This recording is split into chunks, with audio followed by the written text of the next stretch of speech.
Hey, this is David Hayter. You may know me as the screenwriter of films like X-Men, X-Men 2, and Watchmen, but you probably know me best as the voice of Solid Snake from Metal Gear Solid. And you're listening to Hawaii's #1 podcast, the Kasanova Podcast. Kept you waiting, huh?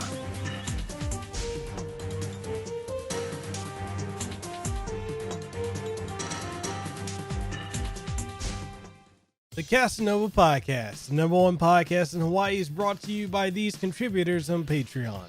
If you'd like to see more content like this more often, as well as more podcast reviews, impressions, early access releases, live streams, and original content, then consider becoming a patron today.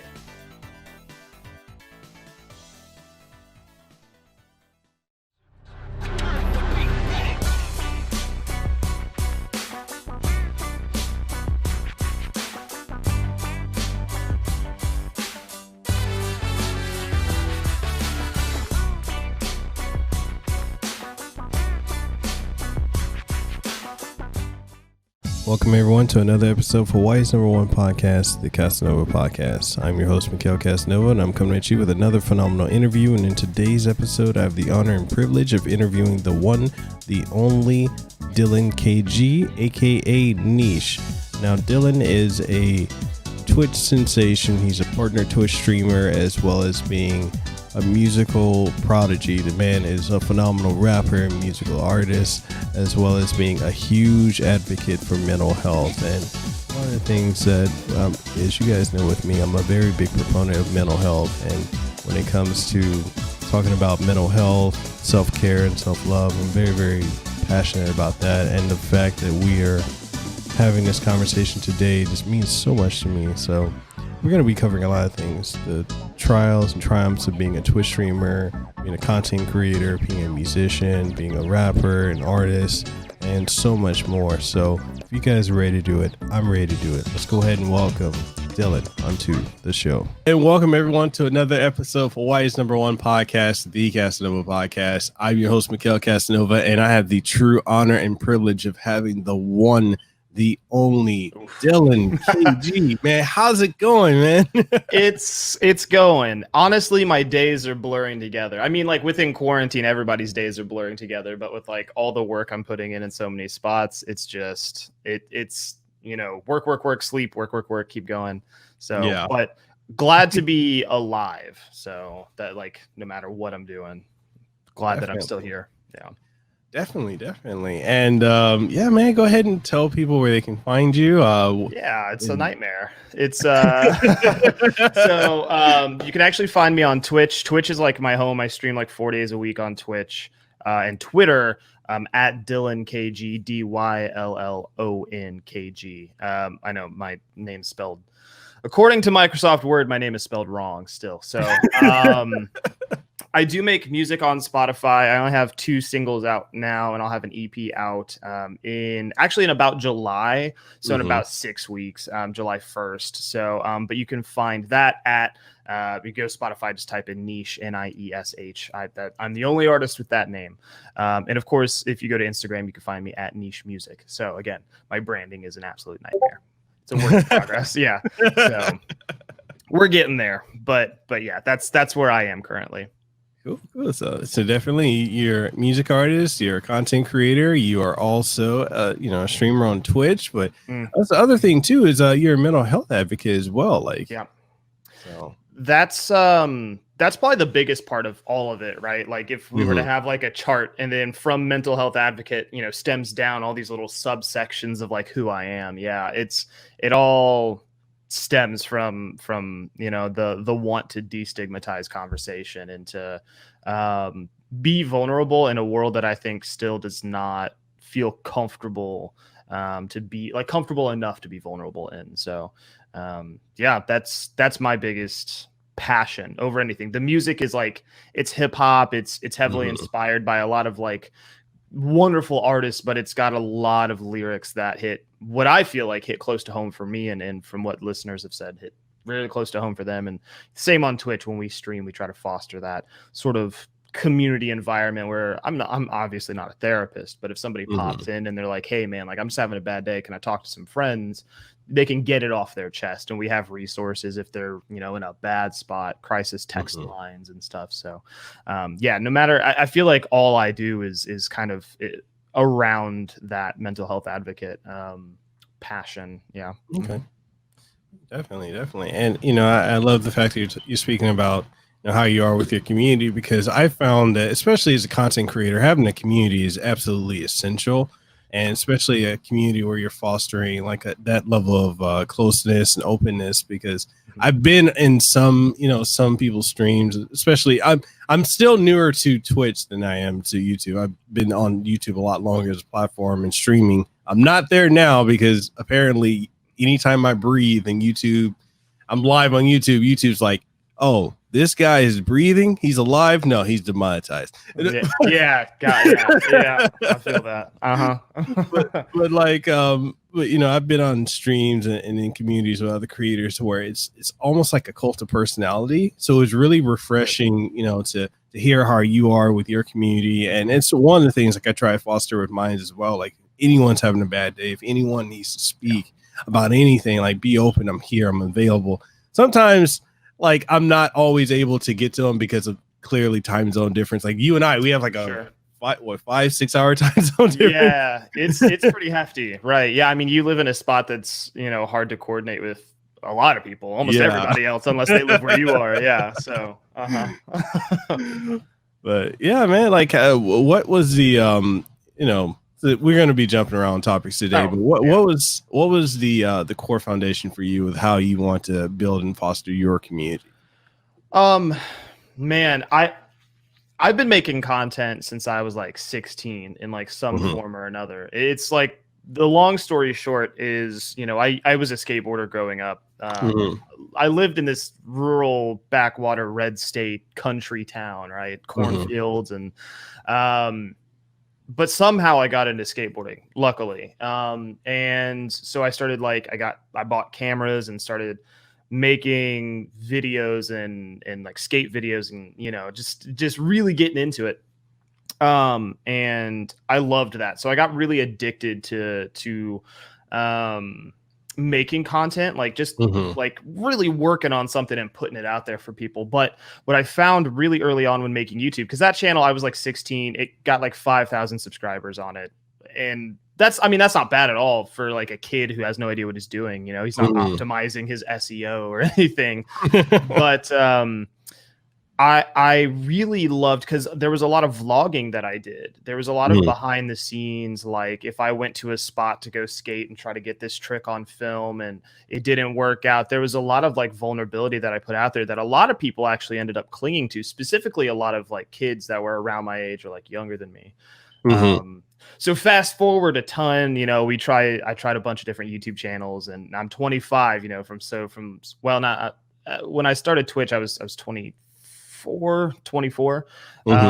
So I'd done a bunch of YouTube stuff with skateboarding. I actually did a bunch of YouTube stuff with video games and Let's Plays, and the Let's Plays weren't as vulnerable. They were literally just me and a buddy on a couch playing games, and we did that for a few years, and it didn't go anywhere. And so we ended up sort of, you know, at some point, my buddy who was working with me, he ended up kind of deciding, like, you know what, I'm gonna go back to school. Like, YouTube has been fun. I love that we do this, but it's a grind and it's not going anywhere, because we weren't, you know, we started a new channel. And it was you know, 500 subscribers. It was kind of nothing over 2 years. So I was like, okay, I guess I do Twitch. And, you know, I remember telling myself that Twitch wasn't, I was like, Twitch live content isn't something people want. People love YouTube, you know. This is weird, like, looking back. But I remember, because I worked with him on our Let's Plays, the vulnerability piece was missing. Like, we were putting on a show and joking and laughing, but there was no, like, it didn't feel like it had depth to it. So when I started live streaming, I went back to being that, like, just me. Because for me, you know, I have a few mental health disorders, and I just need to be a human, and I'm a people person. And connecting with people, people say that my partner says it. A lot of people say that I connect with people really, really quickly, sort of in that way. So as I started streaming and getting into it, I started growing rather quickly. Within like 2 years, I ended up becoming partnered on Twitch. But there was a turning point where like there was so much pressure on me as a broadcaster. I was putting pressure on myself because, you know, numbers fluctuate and you start to ask yourself, like, do people like me? You know, are people getting sick of this? And I kind of started turning into a toxic streamer, where I was like so worried about view count and this and that.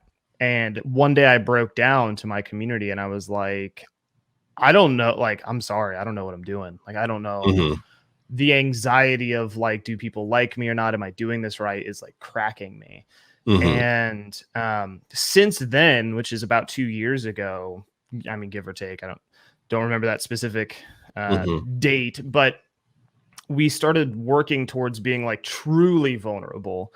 And if I'm having a rough day, talking it out, you know, because I was a people person, I was hanging out with people, but this is the turning point for me where I started like venting my own stuff out live and being like, I feel worthless today. I feel like crap today. I don't, you know, and the more I did that, the more people were like, oh my God, like that's totally me. Like that's exactly how I feel. And so as we started doing that, we started figuring out, and this is where the cancellation came in. Obviously we could talk about later, but we started figuring out the nuances of like, how can you discuss mental illness in ways that are not destructive, but are, you know, where you're not putting yourself up as a therapist or counselor, but people feel comfortable and heard and understood.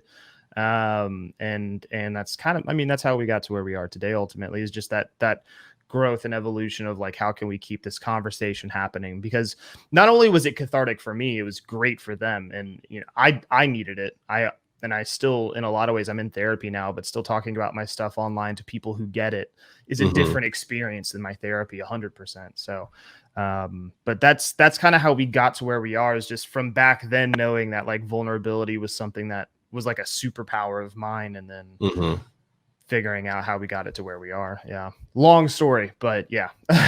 no, I mean, dude, we have no filter, no censor here on the show. Like if there's anything like if there's more depth to it, like definitely do not feel at all pressured. You have to censor yourself or cut yourself down at all. Cause thank you. I think, you and I, we were talking about this before we went live, but you know, there is this stigma when it comes to mental health and when it comes to anxiety and depression. And it's like, it's a conversation that so many people are uncomfortable having. Right. And in my opinion, I'm like, we need to break that down. You know, like me, I have anxiety, I have depression. You know, you saw the post I put up a couple of days ago where I was talking about how, you know, because with this show, like I deal with like, you know, I interview a lot of content creators, a lot of celebrities, actors and whatnot, and different companies I've worked with. And I've been at that same point where you are, where it's like talking about the numbers, because, you know, people who may not be content creators, you may not understand it. Like there's a lot of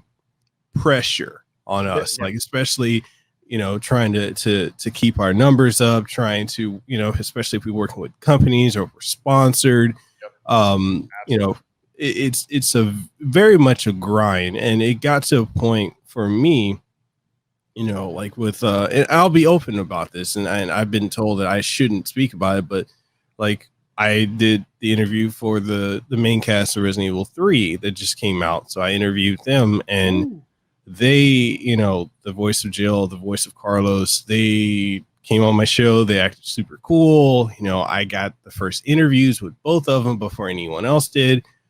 And then I noticed that because I didn't have the numbers, they didn't reshare or acknowledge that they were on my show. I had other voice actors from like Final Fantasy VII Remake that I've had one I'm really close with, the guy who voices Barrett, John Bentley. Really close guy, super good guy.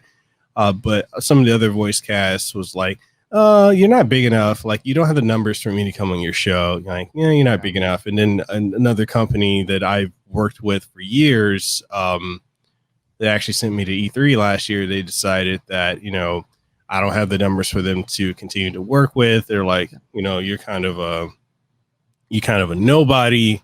And that started to get to me. I'm like, I'm putting my heart and my soul into doing this and trying to work and help build up other content creators out here in Hawaii, because there is almost no scene here. And, a lot of people here in Hawaii think that all we can do is, try to be a next reggae artist or try to be a comedian. Like anything beyond Hawaii, they think is impossible because there's not that level of tangibility.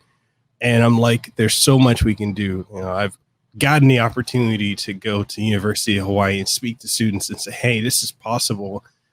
If you want to pursue it, have that passion. And, I can mentor you. I can do this, I can do that and help you along your journey. But like, it's just one of those things where that started to get to me, like, seeing that I'm a nobody, saying I don't have the numbers. And then I vocalized it in the video. And it's so funny because in the video I put out and in the text, because Twitter's 240 characters, I ended up saying like, yeah, I'm feeling down. This is why I'm feeling depressed. And at the same time, I'm still willing to move forward and not give up, nor should you. And somehow, some way, a lot of people interpreted that as, oh, Mekel is just depressed, or is he suicidal, or he's gonna give up, or it's all about the numbers. He should just drop this. He's a nobody. Like it's amazing how people interpret things. Yeah.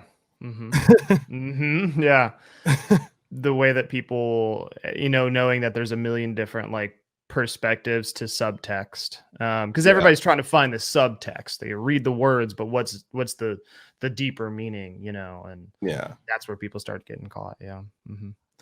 Yeah. I feel that the numbers are, I think the numbers are the hardest part, because it's all fine and dandy for content creators to be like, you should do it for the love and the passion. And I do, but love and passion doesn't pay the bills. And I am somebody who does not like, I don't fit in with 9-to-5 jobs. Like I worked at Best Buy for a really long time, and then I worked IT for a really long time, and I loved both of those jobs. How IT is. Yeah.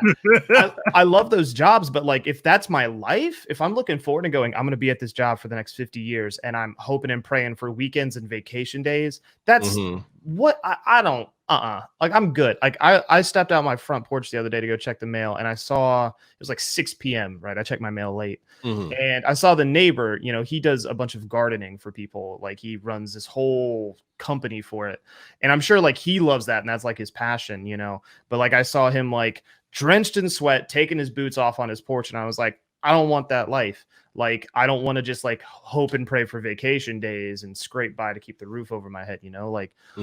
And so I do love this, and I love it enough to make it my job, and that's why I'm willing to be here. But yeah, like the pressure of numbers for sponsorships to get people to talk to you. I've reached out to a lot of people before trying to get, back when I did podcasts, trying to get people on podcasts. And, unless you have a lot of great reference material, time of day is hard to get. And not only that, but there's this interaction amongst other people where, and people pretend this doesn't exist, but it does. It's the same as high school, right? Where like there's a popularity of like you got 20,000, 30,000 followers, or and so there are circles that you exist in as you sort of move up the echelon, and it's just it is how it is. And so like being able to even like be seen as a peer to people requires, usually, not always, not every person's like this, but usually requires some form of metric to back that up. And that, that's hard. For me personally, I'm a Twitch partner. I used to have 150 viewers all the time when I was playing Warframe. That was like my main game, and that's all I played. I burnt out super hard, stopped playing it, dropped down to like, 60 viewers, and we've hit the reset button on what we love to play and do several times. So we sit at like 45 average viewers. And I've had comments like, Twitch partner, 45 views. Why do you have a check mark? And I don't feel like I fit in with other people that are Twitch partners that are bigger. And, there's all this pressure. And is that exacerbated by mental health? Yeah. Like, obviously, if I didn't have, my borderline personality, I probably wouldn't be as sensitive to the thoughts and feelings of others. But I think every human being is sensitive to the thoughts and feelings of others to some degree at some point. So, you know, it's easy to say that like the numbers shouldn't matter or whatever, but at the end of the day, like they do, especially, you know, if you aspire for more. And it's not about greed.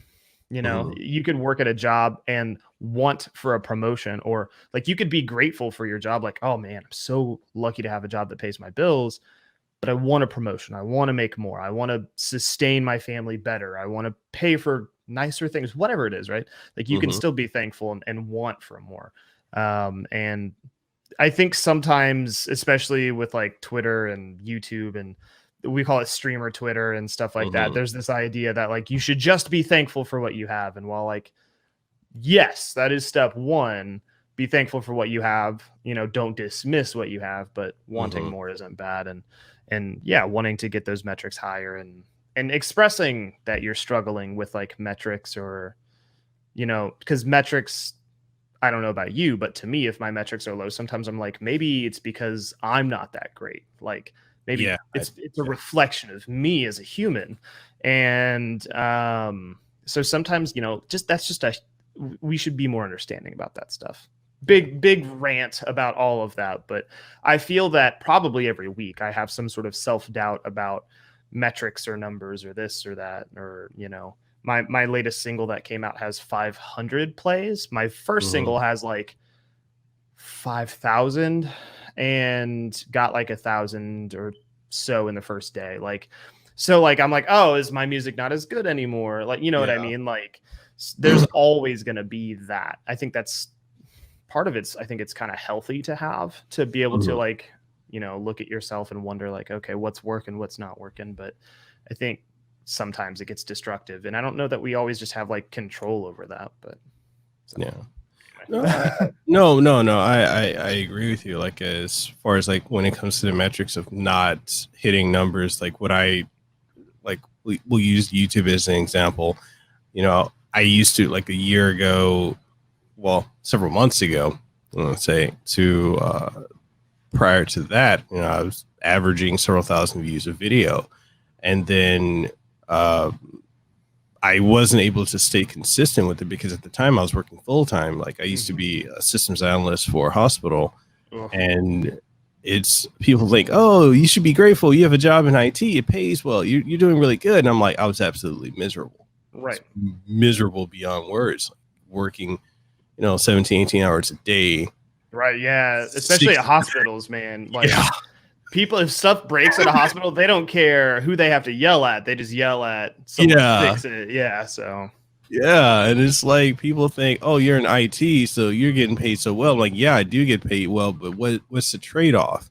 Like the hours you're working, like, you know, I'm married. I've been, you know, my wife and I have been married for about 4 years now, but like the amount of time that we actually ever saw each other, hardly ever. Right. You know, and it's like you one of the things for me, like I barely ever had time. Even if I was off, I was on call 24/7. Right. And I was always getting called in, like over and over and over. And you know, when I quit my job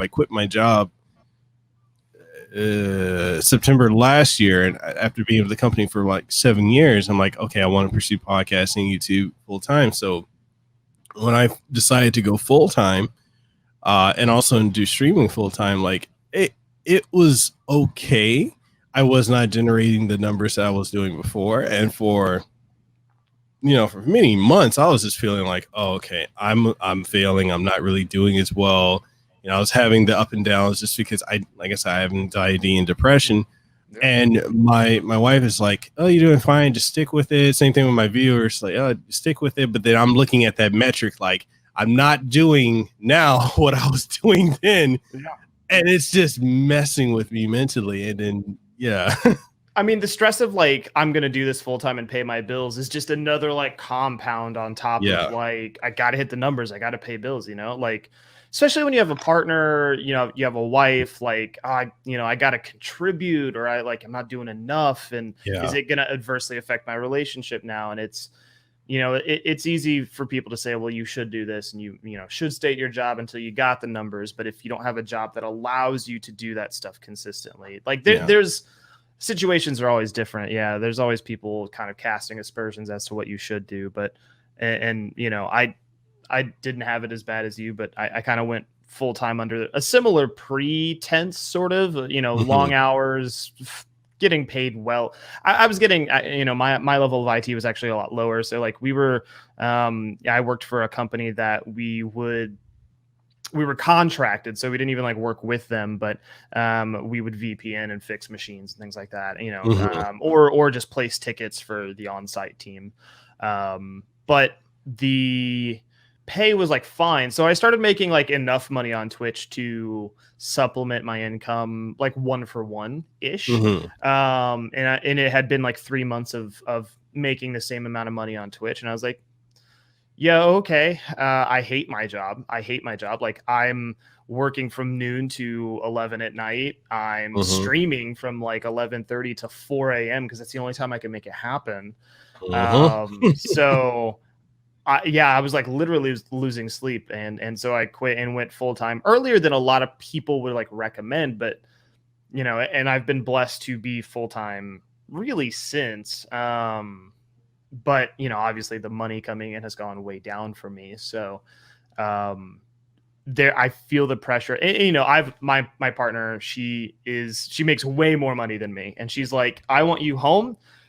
I want you working on like your dreams. If you're going to go work at Target where I can't see you for 9 hours a day or whatever, or like working here, I'm cool with supporting us. Like you pay what you can, and we will, you know, figure that out. So, you know, I'm lucky in that way, but the fear still of like, can I provide, like, am I doing enough? Or is she like kind of irritated because we're not making, you know what I mean? Like there's always the fear, and it happens. And yeah, I think they're, but I mean, if it's, everyone always says if it's your passion, you know, but it doesn't mean that we can't be terrified every step of the way and doubt our capabilities as like people. I think that's the hard thing. Yeah. So.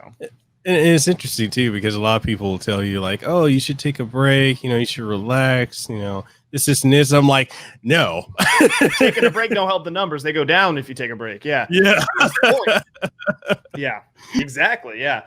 Like anytime I've been stressed about numbers, it's been easier to tackle everything with strategy as of lately. I used to kind of just panic and like scrape at stuff and figure out, okay, what can we, but now there's like a strategy. I know there's like, you know, kind of a build and things like that. But so, you know,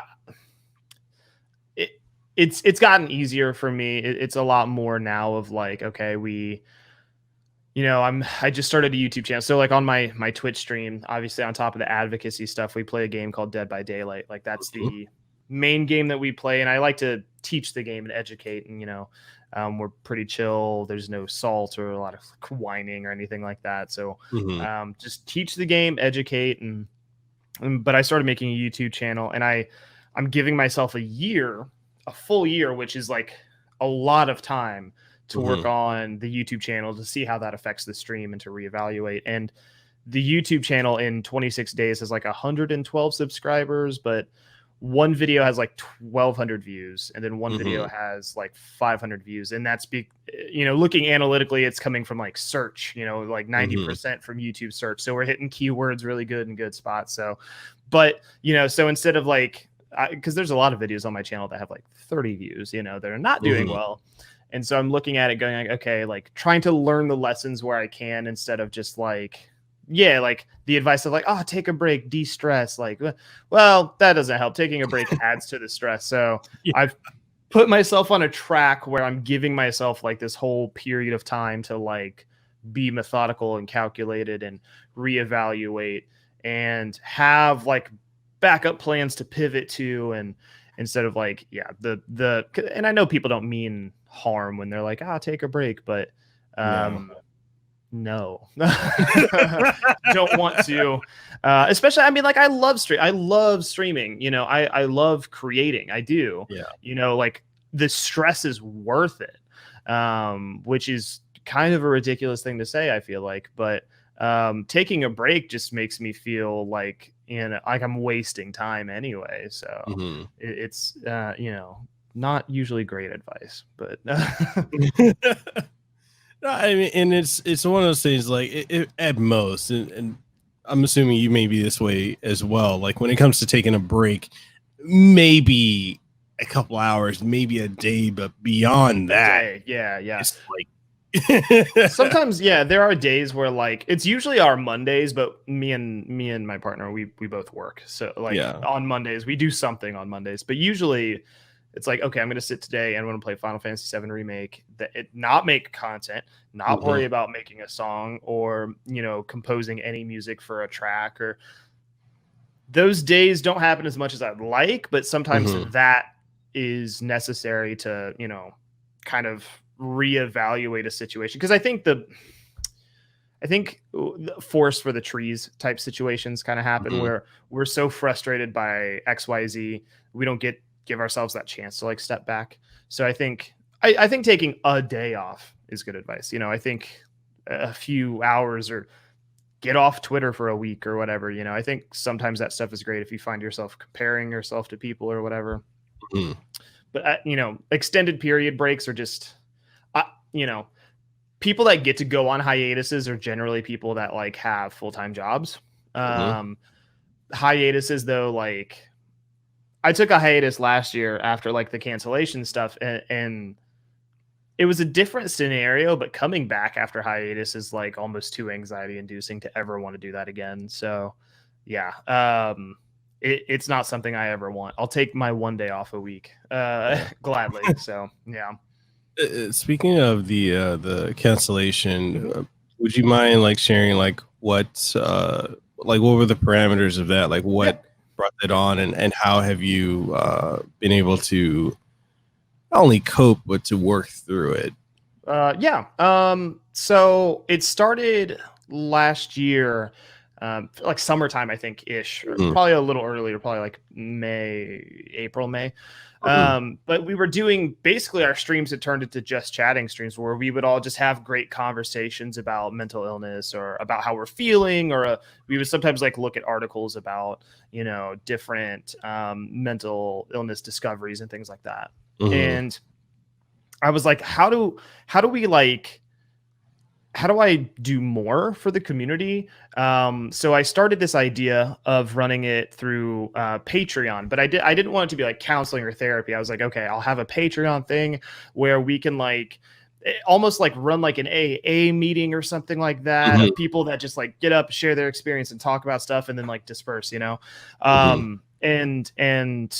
it was going to be a paid thing, which in hindsight is why people were upset, right? Because AA is not something that I think you pay for. But so there were some things in there that I was like, well, if I'm going to put my time into like organizing and designing this, then, like it wasn't outrageous expensive or anything. But people were frustrated about that because they were like, well, you can't charge people, like you're not a therapist, right? And if you're charging people to talk about their mental illness, you're really getting into a gray area. And I was like, you are correct. So we didn't do the idea and we just kind of left it. We came back later and I thought really long and hard about being a life coach.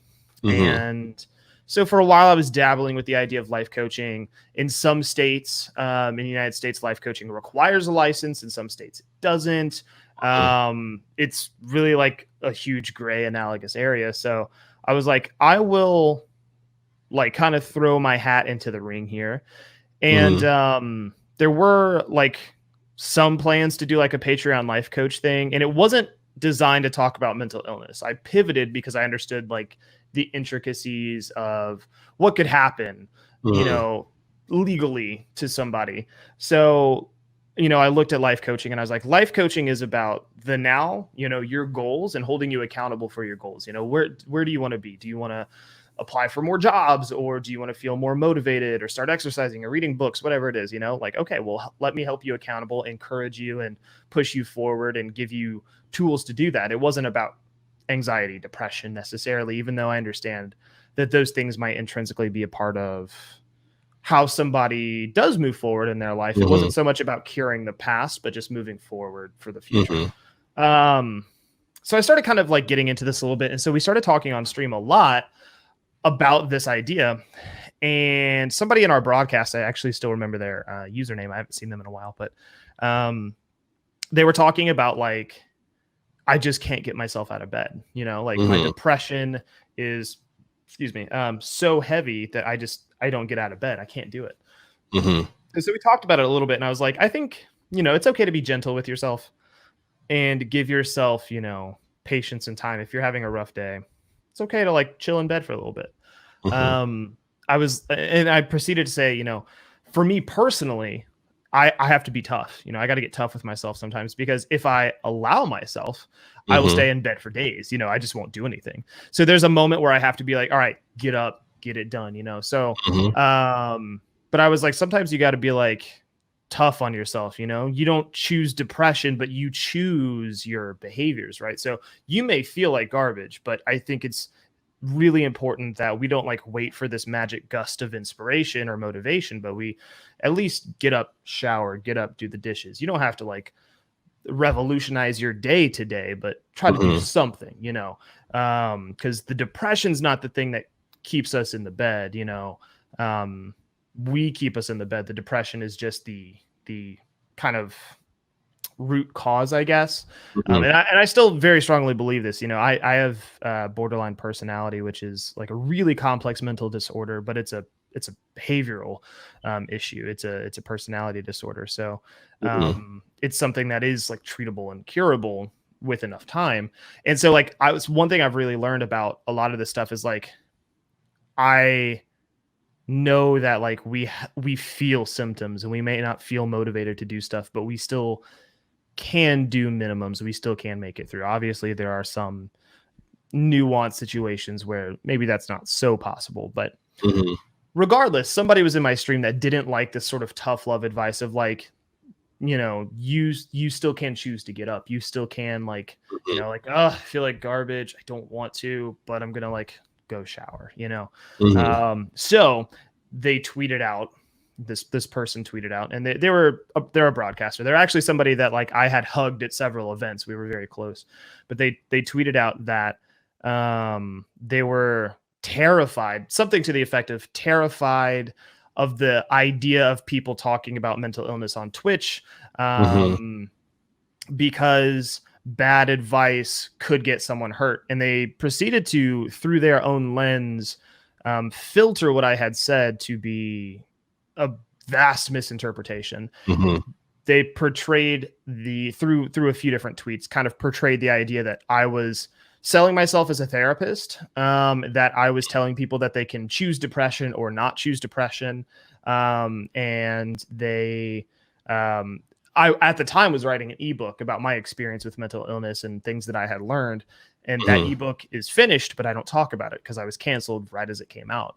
But at one point I was like, I go further into this in my book. Hey, buy it. Wink, wink, nudge, nudge. I said that on my stream. I was like, hey, if you guys want to pre-order, but they were like, they saw that as like a scummy, grimy thing to do. Right. Like I had some secret cure in the book that I was withholding and wanting people to pay me for. So, it was one of those things, like if there's a canvas for painting and somebody paints all the silhouette space around something, but so they paint the entire background, but they don't paint the subject, you can still see the silhouette of the subject, right? So like if somebody paints all around an apple, you could tell like, okay, that's still an apple though, even though they didn't paint it in. So he never tagged me or added me or retweeted me or even clipped it. But the way everything was described is like this person talking about mental illness, writing a book. People quickly started realizing it was me that they were talking about. And I saw these tweets while I was live. So I kind of started getting attacked for it.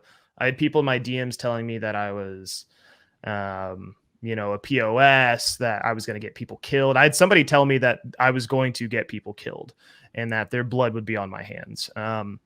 There were other broadcasters, very prominent broadcasters, that DM'd my partner and were like, I used to support you and believe in you, but both of y'all are just really scummy and grimy now.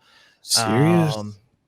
I had friends that I'd hung out with the prior year at or was it the same year at PAX East? And we had each other's phone numbers.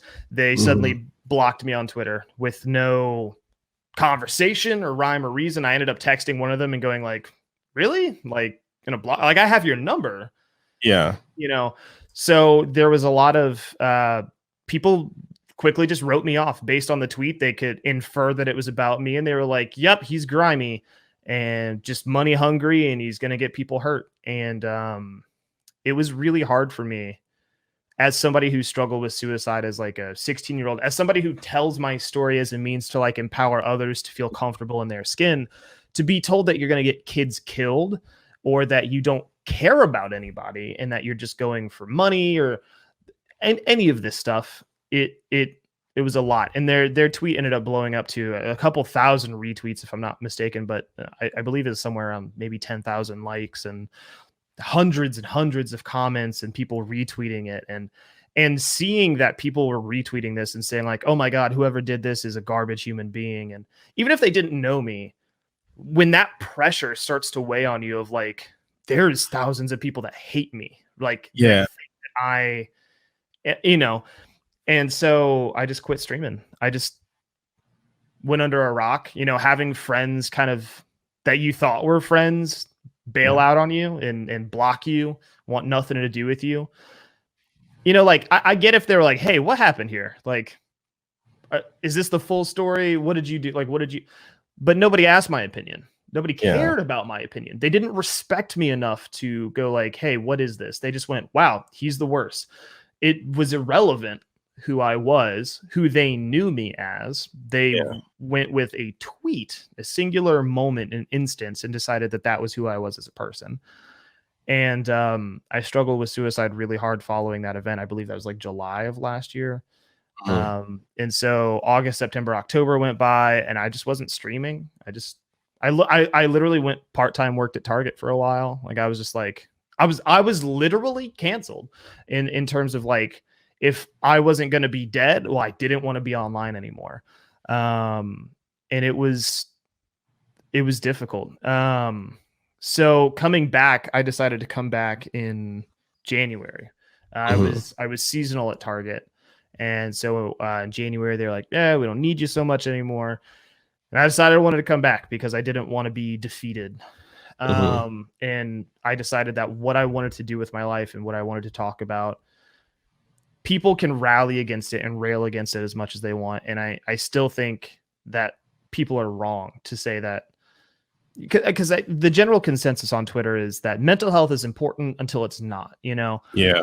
People get on there and tweet and they say like, oh, I need a mental health day for myself. And everyone goes, oh my gosh, take care of your mental health. It's so important. But, you know, having conversations with other people like, hey man, how's your head doing? You know, how are you feeling today? Which is literally how my streams go. You know, like I'm never sitting up there like, you should really do this. You know, it's mental health is important to people on a surface level. And when you really want to start to make change in it or be a part of it, it's everybody points their finger and they go get help, go to therapy, go to counseling. It's almost this like turning people away. But the biggest thing a lot of people don't realize is that insurance is not covered, or is not covering therapy. Like most of the time it doesn't. Yeah. You might get a few sessions a year. If you're lucky, you put on a wait list. And medication doesn't cure trauma. You know, like for me, my mental illness is purely trauma based as a kid, you know? So they could put me on as much Prozac as they want, but I'm not getting better. I'm just feeling happier and the lows are lower than they used to be, you know? Yeah. So it's so much more complex than that. And, you know, I'm not saying that friendship and community can cure mental illness, but having people that are around you that are telling you it's okay to feel the way you're feeling, you can live another day. Like, why don't we have more of that? And the fact that people rail against it because of the idea that talking about mental illness is a problem. There's this really interesting I don't know, it's just an idea, I guess, a misconception that if you talk to somebody while they're suicidal, you could give them the wrong advice and they will do it. But statistically speaking, based on a lot of case studies, that has like never been the case. That's never, ever, like, you know, movies fantasize it as like somebody's about to jump off the roof and somebody goes to talk to them and they do it anyway. But like, that doesn't happen often, right? And I'm not saying I talk to people when they're really suicidal, because that's a lot of pressure. We have crisis text line commands in our chat and stuff like that. But I am saying, like, when people are feeling low, just to talk to them and say, hey, I've felt low before too. I've felt low enough to try to kill myself, and here I am, and it is worth it. And it may not feel like it's worth it to say that, just to be a human to somebody. Like, it's not that hard. And you don't need like some sort of fancy degree to be a person connecting to a person. Now, to like treat somebody and to like help them maneuver the tough parts of their life, that's a therapist, that's a counselor. Yeah. But to be a friend and say, hey man, like, I feel you, like, I'm there. Yeah. And I will always rally against this idea that we have to, like, we just point people in the other direction and tell them to go get help somewhere else. And, so from the cancellation and all that, I still struggle. I don't know who's my friend and who's not my friend. When I talk to people on Twitter, I see popular streamers talking about something. I'm like, do they think of me based off that tweet? Do they even know that tweet happened? Do they know that tweet was about me? I don't know, so I'm always like, are people side-eyeing me? And there's a ton of like bigger, not really bigger, they're bigger in their area of Twitch, but there's a lot of people that don't like me anymore. They side-eye the hell out of me. And those people I'm not too worried about anymore. If you never took the time to get to know me, that's not my problem. I don't care no more. But to the people that I'm unsure of, or friends I had, it's scary to try to figure out who still likes you and who doesn't, without being like, hey, so I was canceled last year. Did you hear about that? Like, you don't want to talk about it like that. So you got to figure out who likes you, who doesn't like you, who talks with you. And it's been hard. Anytime I make new friends, I always have to think, like, what if they found out about that, or when's that going to come back around? So it's been hard. Like I said, I went back to therapy for it. You asked, what the coping with it, and I disappeared for a while. There was a moment where I was like figuring out if you can make a noose out of towels in the bathroom, and that's not like a extra thing. That's just, my partner can attest to that. When you have disorders, I'm not saying that like that's an excuse, but you get to a darker spot a lot faster. And I've talked to Gothics about it, and she went through a lot of that same stuff and went to therapy. And, my therapist was, I've actually had 3 therapists in that time. It's been really helpful. And I've learned a lot about myself in the process. And at this point, I feel like there's almost nothing anybody could say that hasn't already been said. So in a weird way, there's like a strength in that, but it's, coping is hard. It's an everyday thing. If I see people disagreeing with me on Twitter, I'm always like, oh, like I will literally like, all right, is this going to happen again? So I try not to say anything that's incredibly controversial. I try not to have opinions on things anymore, because when's it going to slap me in the face? So my Twitter is now mostly just me hyping people up and trying to encourage others. Cause the minute you have an opinion on something, I don't, I'm working up to not giving a damn about what anybody thinks, but it's not easy, but I'm not that person. I'll be a little bit. Yeah. It's, I'm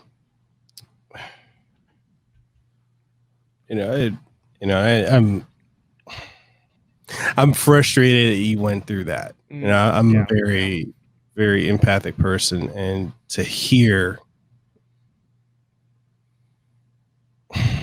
the look on your face was like, just yeah. I'm like, I mean, like, before, not to like cut you off, but like my quick thing is just, I don't even hate anybody. Like, coming out of that, I don't have any ill will towards the people that perpetrated those things against me, knowingly or otherwise. The people that have me blocked, I don't even hate them. I still support them as human beings, because my biggest thing is that even if somebody thought I was Satan in that moment that tweet went out, people can grow from mistakes and change, but you have to be willing to allow them that. You have to afford them that, right? Like, you don't, if you want to see that they can change, right? Like if you think nobody can change, whatever, they don't deserve it, fine. But I think people can change, right? And so even if people thought I was that bad person, I would, I'm very much, I've learned a lot from those, from those moments, and like how to phrase things and stuff. But also like I have to afford people that ability that I want afforded for me. So if anybody ever hears this in passing, I don't hate any of the people that did that stuff, because my hating them for that stuff doesn't make me any better than them hating me for a, out of context tweet. So no, and it's again, I'm still trying to. You're right. It's one of those situations where my frustration with cancel culture, seeing how it's affected you. We have a mutual friend in Gothics, and seeing what she went through, and almost at the exact same time. Yeah. And it's like, I've said this before, and I've gotten in hot water for saying it, but people are okay with canceling someone until it's them being canceled. That's exactly what it is. Everyone is fine throwing somebody under the bus for their social media clout to prove that their opinion or belief is better until it happens to them. And then they go, ooh, oh no, it's, you won't see me talking about anyone that gets, like when Bad Bunny or whatever was talking about people subbing to her. I was like, I don't care. Not my community. Doesn't affect me. She can live her life. For all I know, this is something taken out of context. Like, I have new eyes to all of these situations, because I'm like, my opinion on any of this doesn't matter. Like with Alinity, like getting banned or not getting banned again. Like I was like, I don't care. And somebody's like, but what about the rules, man? Like, I don't care. None of these rules, like none of it applies to me. I don't care. If something happens to me, then I'll care. But whatever happens to her, I'm not going to throw her under the bus. And it sucks, because like her name was the one trending, not Twitch, like people should be adding Twitch, being like, yo, Twitch, what up? Like, what are you guys doing? But no, people were coming after her. And it's just, I don't want to say people have too much power, because I think social media is a beautiful thing to be able to allow it's a vehicle for expression. But I think at the same time, people want to be right, or people want to feel like they're part of a movement. And oftentimes the easiest movement to jump on is hatred and cancellation. People say something you don't agree. Like, people don't have to agree, but it's not your job to like bully them, or whatever. I don't. Anyway, it's a lot. And I'll share my story with you. I shared it with your partner, and I've shared it with Gothics. I'm very open about this. My first social media or content creator cancellation for me came by virtue of having an opinion on Twitter. There was a popular Nintendo YouTuber, who had one of his, I was part of his community, and I was still up and coming about, a year and a half, 2 years ago. And, one of his community members asked me what I thought, and this is how silly it is in the grand scheme of it. But, asked me do you think Smash Brothers started off as a fighting game? And I said, no, I don't think it originally started off as that. And then the bigger YouTuber decided that he wanted to debate me. He said, come on my show, I'm going to debate you and prove you how wrong you are. And I'm like, dude, why do you need to debate me on my own opinion? It's not that serious. And because I wouldn't go on the show, I had his community, and they kept DMing me and tagging me and tweeting me saying, oh, you're just being a pussy, you're scared to go on the show, this and that. And I'm like, yeah, I'm at work. I can't even do my job without y'all in my DMs right now. Yeah, and I'm like, I can't, and then it just kept going to, and I logged off of Twitter. I was like, I'm not going to deal with this. And then, like I said, it got to the point where it kept going and going and going, to where, my wife, my sister, sisters, plural, sorry, sisters, and my cousins, and other family members started getting death and rape threats, and I'm all the way out here in Hawaii, and some of that guy's community is out here.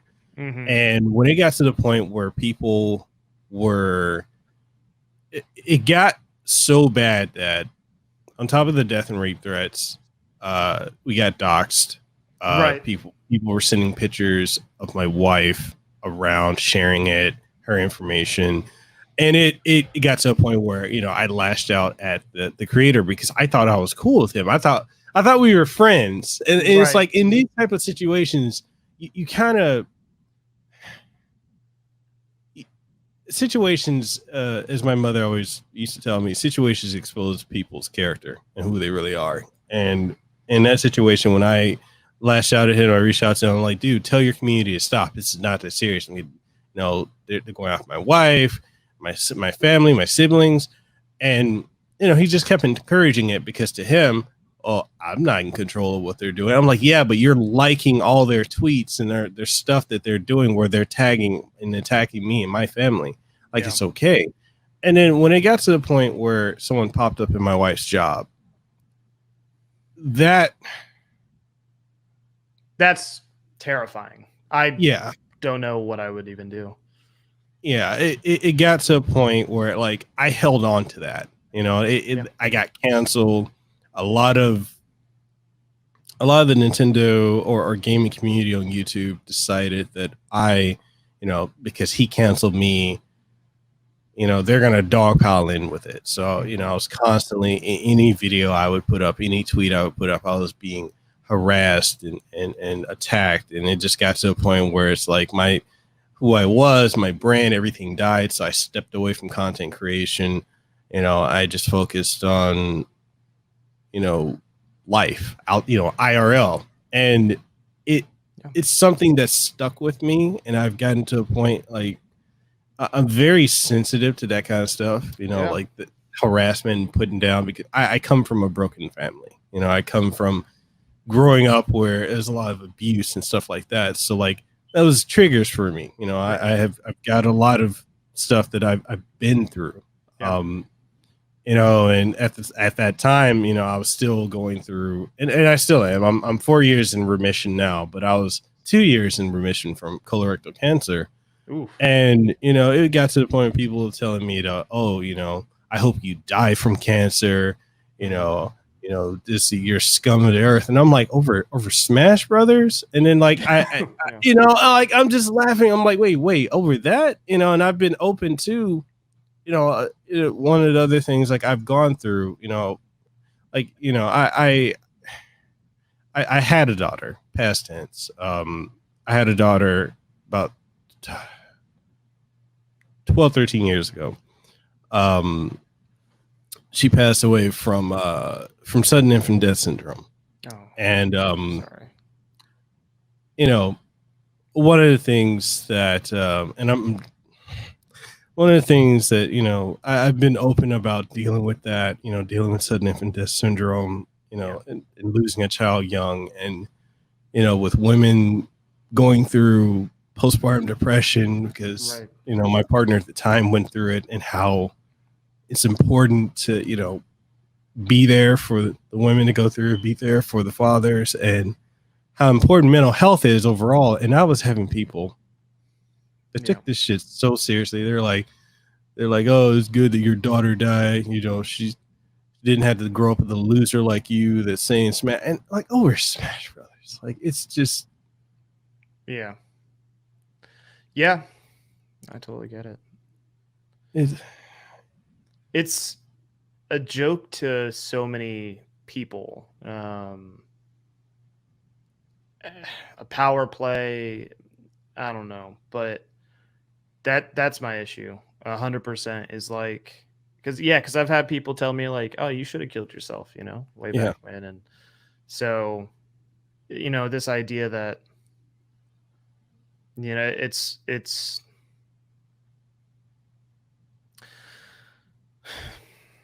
it's something that sadly like is the most adequately named thing on the internet, I think, in terms of when people do it. No, they're And I think sometimes it's not even just cancellation of like, we don't want your career to move forward. Because right, it used to be a term used for YouTubers that were like doing really bad things or whatever, exploiting people. But now it's like, if you have an opinion I don't like, we're going to make sure your career ends. We're going to make, and I think sometimes people don't go into it with the idea of like, I'm going to make sure your career ends.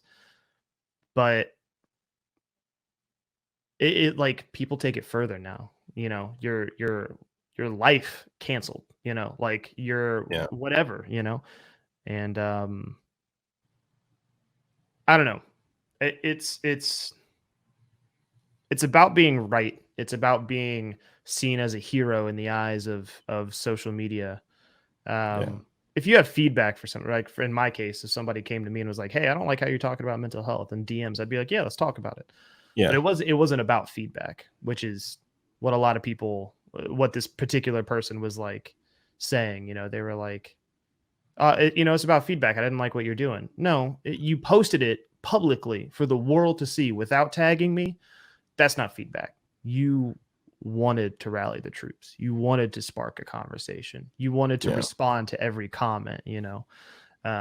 You don't go to work. Like nobody feels good, right? Like when you're at your, you know, your job and your boss calls you out and they say, you know, "Hey, you really messed up yesterday and everybody's job was harder because of you. And we're probably gonna have to fire you in the next few days, but we'll find out." Like, that's not feedback. What are you talking about? You're like chastising me publicly, right? So social media cancellation has gone about, it's gone from like exposing people that are doing genuinely terrible things, which I think even that is like risky business, because this whole social media being judge, jury, executioner is not our job. But I think that it's gone from people that maybe need to be made aware of, you know, like, oh, watch out, you know, he's kind of doing this, or it's now like, if you do something in a way that I don't like, then, you know, it's game over.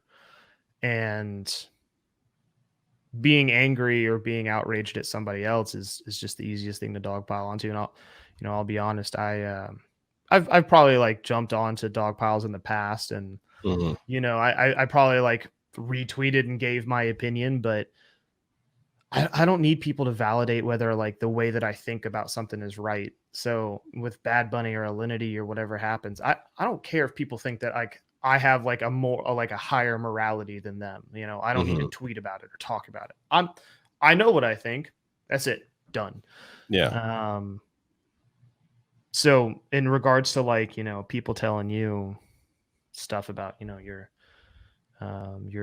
daughter, or even like you, like your wife, like it feels like it's going further and further so regularly. And I would not be surprised if we actually get a few fatalities out of this in the next few years. You know, it's mental health is still such a joke to the internet community. I mean, I strongly believe that like Etika, you know, rest in peace, was somebody who he said and did a lot of stuff that is a red flag, but was hilarious to people, and they thought it was a joke.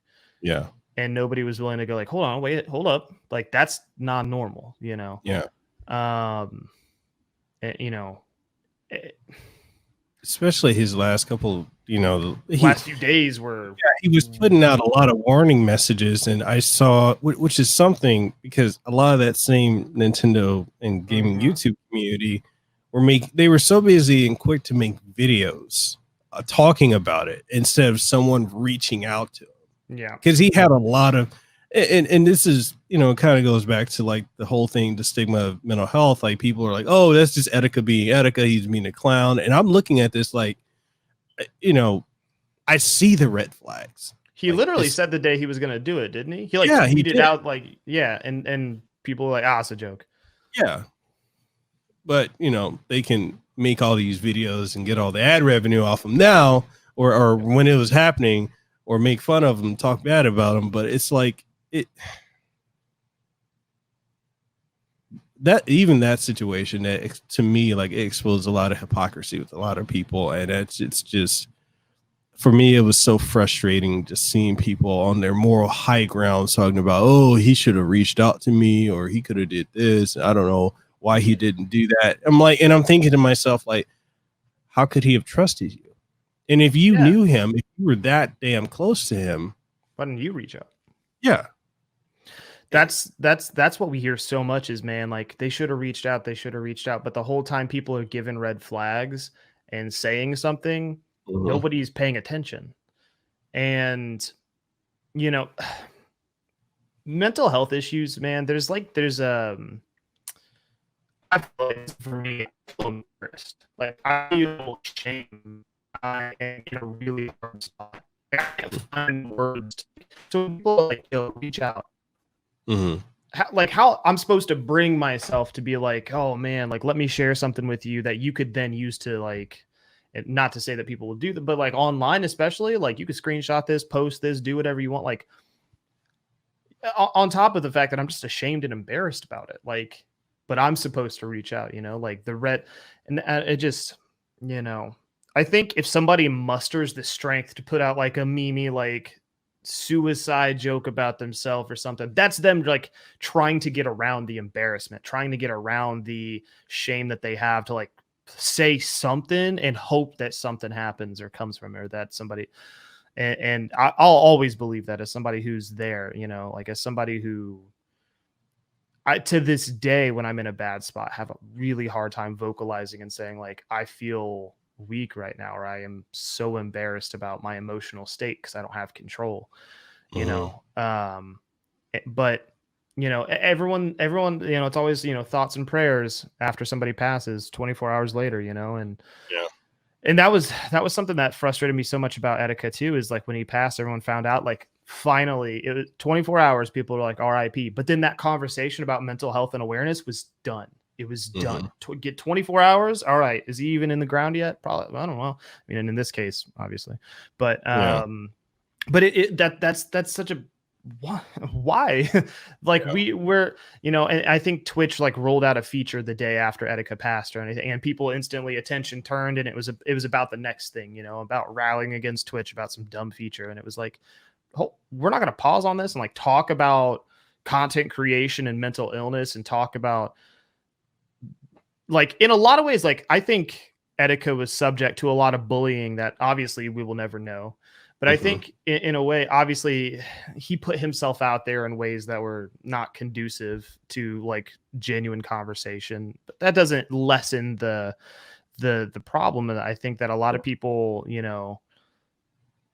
I still remember scrolling through, like, one of his last tweets and seeing, like, a bunch of clown emojis, and a bunch of, and I just, to me, it's like, I don't know, people don't take this stuff seriously. And I remember, one of my favorite things was, like, and I don't, this is not like a cancellation thing, but I remember Tyler, the creator, put out a tweet at one point, and it said, like, how does internet bullying exist? Just walk away from the computer.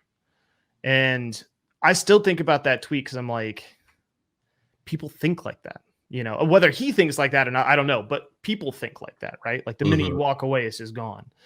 And I think, to Etika, to your situation, to mine, and I just think that there are so many people that think that this doesn't matter, whether they're repressed or they genuinely don't have, like, an emotionality to them.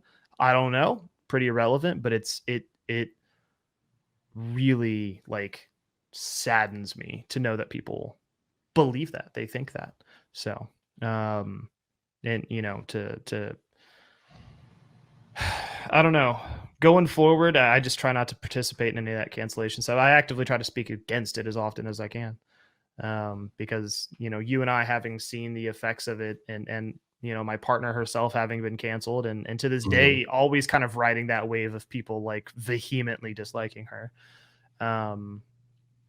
It's, God, the internet sucks. I love it. I love content creation, but it's really shown me a lot of human nature, I guess. I don't want to say it's human nature. I'd like to believe people are intrinsically better, but I don't know, it's one of the things, like some of the people that are in my community, like in my Discord or come to my streams, like they've said to me that situations I've been through, or situations we collectively as a group have gone through, have shown them, the reality of content creation. It's not just making videos. It's not just streaming. Like there's so much more to it. And I'm like, yeah, it is. Like we recently had a situation where we had a content creator that was quote unquote up and coming, joined our Discord community, joined our streams, joined our stuff, and then basically came in to find out what kind of connections I had, because I work with the gaming industry, get all those connections, get the connections of the people that I had in my Discord and my streams and everything like that. And then decided to siphon them out, talk shit about me and my community to the people in the gaming industry that I'm connected to. And then just created so much chaos in my group that, right now in my Discord community, there's a lot of distrust and amongst one another, because it's like we find out that, okay, this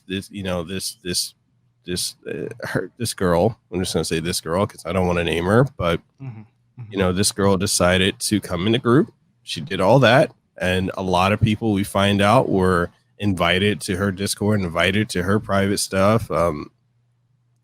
She did the same thing. Even again, my wife got dragged into it. She befriended my wife and did the same thing to my wife's community. And, it got to the point where it not only damaged reputation for me, it also damaged my wife's reputation. And then I find out that this is a pattern that this creator has done to other creators, other even prominent ones, that they've done that to them.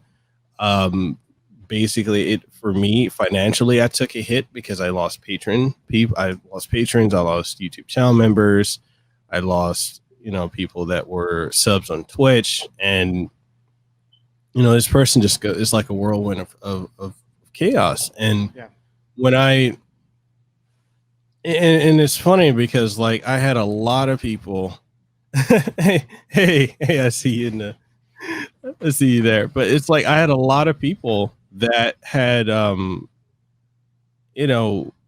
lot of other creators that, again, I thought were my friend on YouTube, that I knew, and they decided to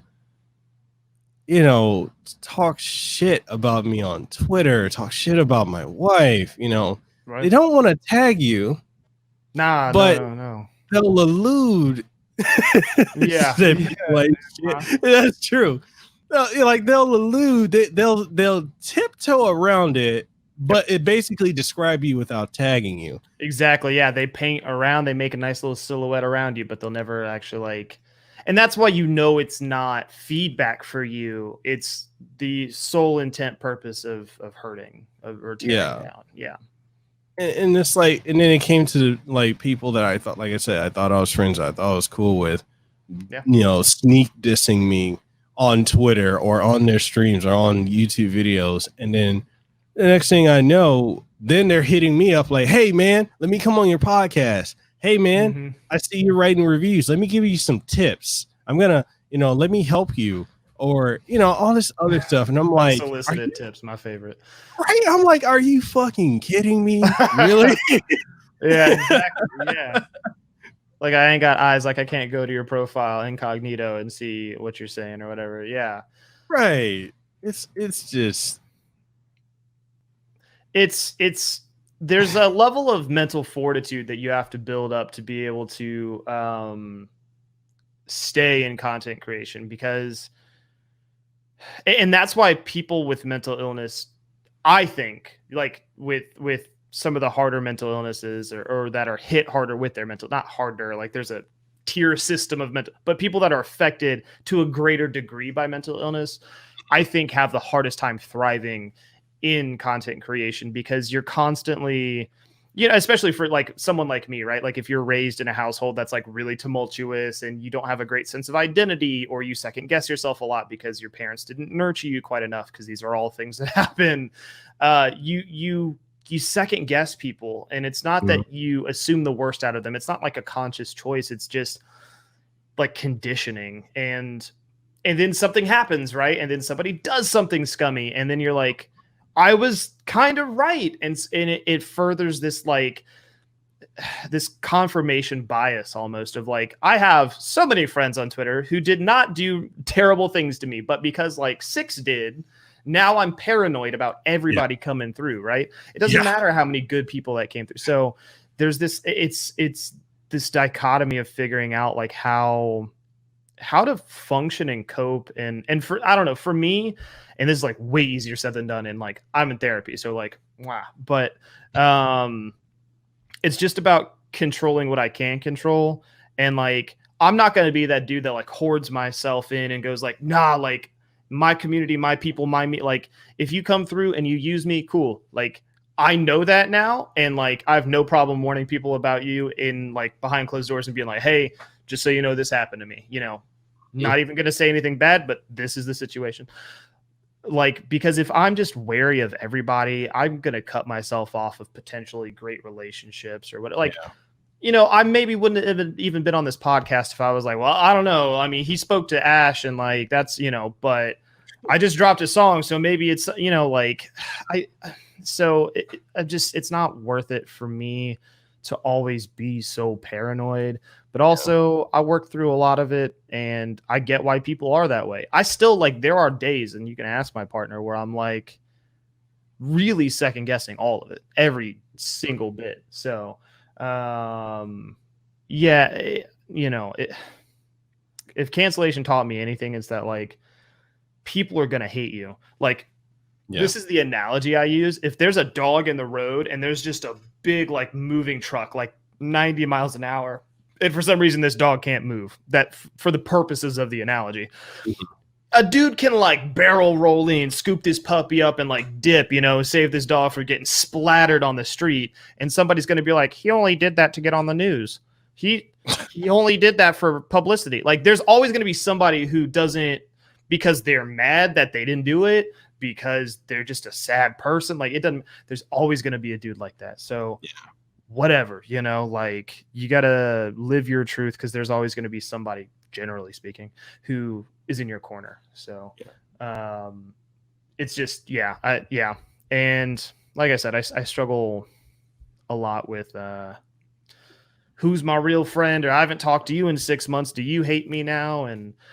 But so cancellation and the mental health of like streaming it's a conversation that's in its infancy, but it is not only important, but like, can we prevent an etika? Should we? Well, yeah. Like, yes, we should, you know, because I think our cancellations and the way that we treat other people, because we don't treat them like people, we treat them like brands, or we treat a clip that we see on Twitter and we go, that's them as a person. They're a bad person based on this. Like, we don't treat them like a person who has like nuance and life experience and like maybe a bad household or bad parents, or we just treat them like they're somebody who's making consciously terrible choices. That's it. Not as humans that make mistakes or stumble. We treat them as like, you know what you did and it was bad. And people aren't like that. But I guarantee the next time somebody's caught making a mistake, they're going to be like, no, it was a mistake. Oh my gosh. You know, but they're going to get hit with the cancellation and they'll see the truth. But I don't know, man. It's just, we should talk about it more. And honestly, low key, high key, I don't even care actually. There's a lot of people that are like, there was somebody who DM'd my partner and said, if your boyfriend wants to talk about mental health, they should go to college and get a degree and be a therapist. And I don't need a degree to talk about this stuff. I don't need a degree to say that like what people do on a daily basis is destructive. I don't need a degree to say like that when I was 16, I put a handful of pills in my mouth and I wanted to die on my bathroom floor. Like, I don't need a degree to tell that story. And I know that story impacts somebody and they feel like, oh, like he's been there. He's 11 years later still good. Maybe I can get there. I don't need a degree for that. Like, I don't, you know, subtweet me, clip me on that, whatever. I don't. And, you know, that's the point of my music, you know, like my most recent song is about literally depression, but it's not I'm just sad part of depression. It's the lethargy. It's the self-doubt. It's the I don't want to move part of depression. And I literally have a song on the EP that talks about social media and how destructive it is. Like that, like it's important that I just talk about it and we talk about it. That's it. Let's just talk about it. Like really, not the, I need a mental health day, so I'm going to take a time away from stream. And then everybody going, yeah, mental health is great until somebody's actually talking about it. No, we need something that's not just on the surface. So, yeah. And one of the things too, like I really hate the people that trivialize mental health, those of us that struggle with it by saying like you ever notice this, and I'm going to say this because I'm going to use this term, which I don't normally use, but I'm friends with the voice actor for Dante from Devil May Cry. Oh yeah. Cool. So Ruben, he likes to say this term. He say, whenever we're stepping into like hot territory, he's like, let's dip into peanut butter. I'm gonna say this. I'm so fucking tired of people, and I don't care. You guys, if someone doesn't like me saying this and they want to clip it, fine. We're just inviting the bad shit today. Like, whatever. We've been through it already, right? Right. Like I'm so tired of people who say something stupid on the internet and then backpedal and use mental health as a crutch to get out of it. Yeah. Trivializing things that you and I experience on a daily. And it's the thing that just upsets me is what we deal with is not easy. It's a constant battle that some days it feels like we're just losing. Yeah. And then and for us, if we speak out about it, then people get upset. Like, oh, you shouldn't talk about it. Like I get it all the time from people like, oh, you shouldn't talk about anything negative. You shouldn't talk about this, especially when it comes to fucking Facebook. I cannot stand. I haven't been on Facebook in years for that reason. Yeah, it's like people tell me like my own family, like, oh, I'm here for you, and I'm like, motherfucker, where you been? Yeah, I do not know that. That is not a fact. Yeah, right. Where have you been? Like, oh, you only pop up. That's the other thing, man. I get people that pop up only when things, go down. But when I'm, anything other than that, nope, nowhere to be found. But all of a sudden, yeah, I'm here for you. Really? Where? I'm looking. I see an empty chair. Yeah. It's so hard because I've tried to like broaden my scope of what I see to include my old self, because I used to be somebody who did have like a lot of mental health issues, but they were so unaddressed that I would do bad shit. I would put holes in walls out of anxiety or anger, and then it could look like backpedaling, and it could look like I'm like just like scapegoating mental health, right? And that's because of a shame, a lack of like, awareness, or just the fact that like I don't want to get help, right? So I always try to like, I see the frustration when people are like, it feels like they're using mental illness. My only thing about that, and I don't even hate when people do that, if you do have a mental illness, like, and you find that you're consistently bringing it up as an excuse or as a reason to explain behavior, I think that you need to seek help, because I think that like mental illness for me explains a lot of my behavior, but I also know those behaviors aren't something I can keep just doing, right? Like I gotta like try to get better. And that's the thing is for me, if you're not trying to get better, that's the red flag. Whether you're doing things and then scapegoating or like whatever, but the proof is in the pudding. And if I'm not seeing like growth or like concerted effort, right? Like I went to therapy. I finally was like, sign me up, Yeah. I got lucky enough that somebody paid for it because it's very expensive. So somebody else like covered me, but I started getting better, but again, I also understand flip side of the coin that like most people can't get help. It's just not an option. It's just not realistic. And so there are people that like probably were diagnosed with depression when they're 16, they're 32 now, and they have zero like way to to really get help. And so they're like, but I have depression, or I have bipolar disorder, and they do not great things to people. And I don't know. It's mental illness. The minute you throw it in a situation, I'm not going to ever be that guy that says you probably don't have a mental illness, because people said that shit to me. So I know how damaging that is. And I'm never going to like try to gatekeep and tell somebody like, well, you shouldn't use mental, like, because again, like I've been on Twitter before being like, I struggle with friendships because of my mental illness. This is not an excuse. It is, you know what I mean? Like I've gone into it. So I never want to be that guy.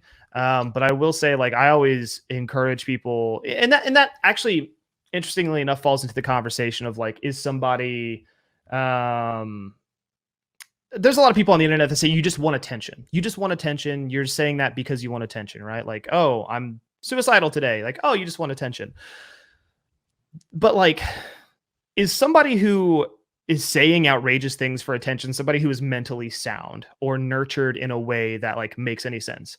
Because I'll tell you the answer is no. Like if somebody is saying outrageously heinous things like I'm going to kill myself or whatever, and you think it's just for attention and say it is just for attention, there is an underlying problem emotionally that they are not working through. So that's my thing, is like when people dismiss people saying stuff because it's just for attention. I mean, it might be for attention because they don't know how to say that they are struggling. That's the point, right? Like we should stop telling people they do or don't have mental illness because we don't know. Because the sad fact is that it's not treated like a serious thing in most of the world.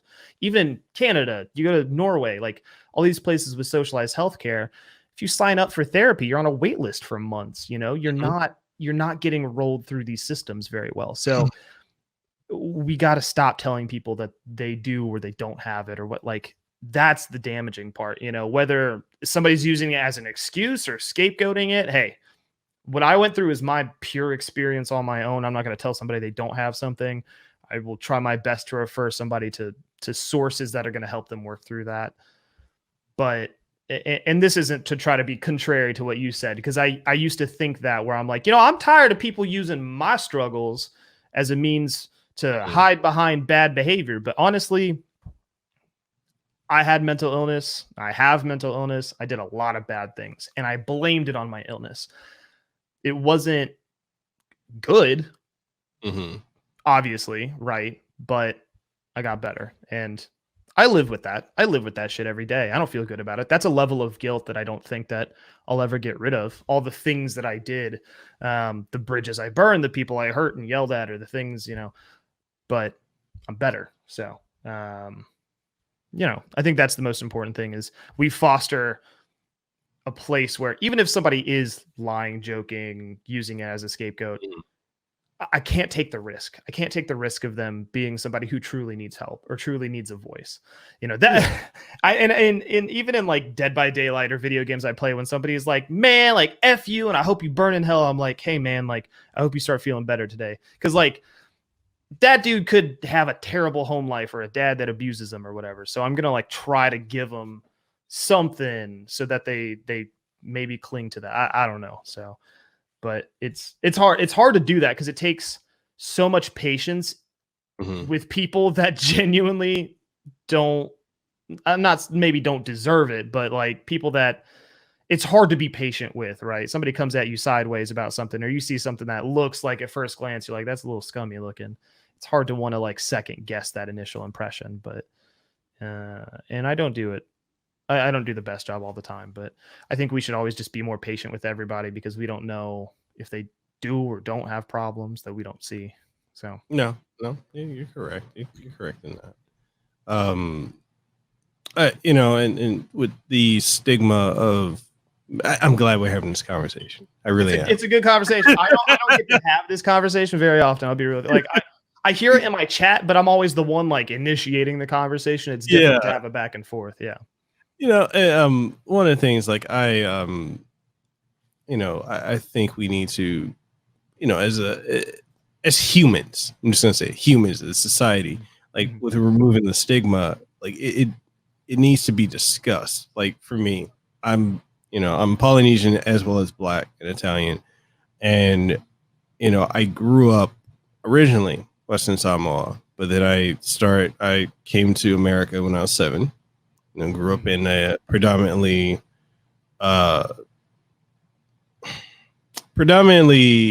ghetto environment. I'll just say that. Yeah. Very ghetto. People die every day. Shootings and shit happen all the time. Right. And it's like dealing with, being abused growing up and different stuff like that happened that my dad allowed happened to me and my siblings to make a man out of us. Like the pressure of what a man is. Yeah. It's like, oh, I'm gonna like, I don't even think I ever shared this, but fuck it. I'm sharing. I've been open book. It is good. The interview went the other way. There's a situation like when I was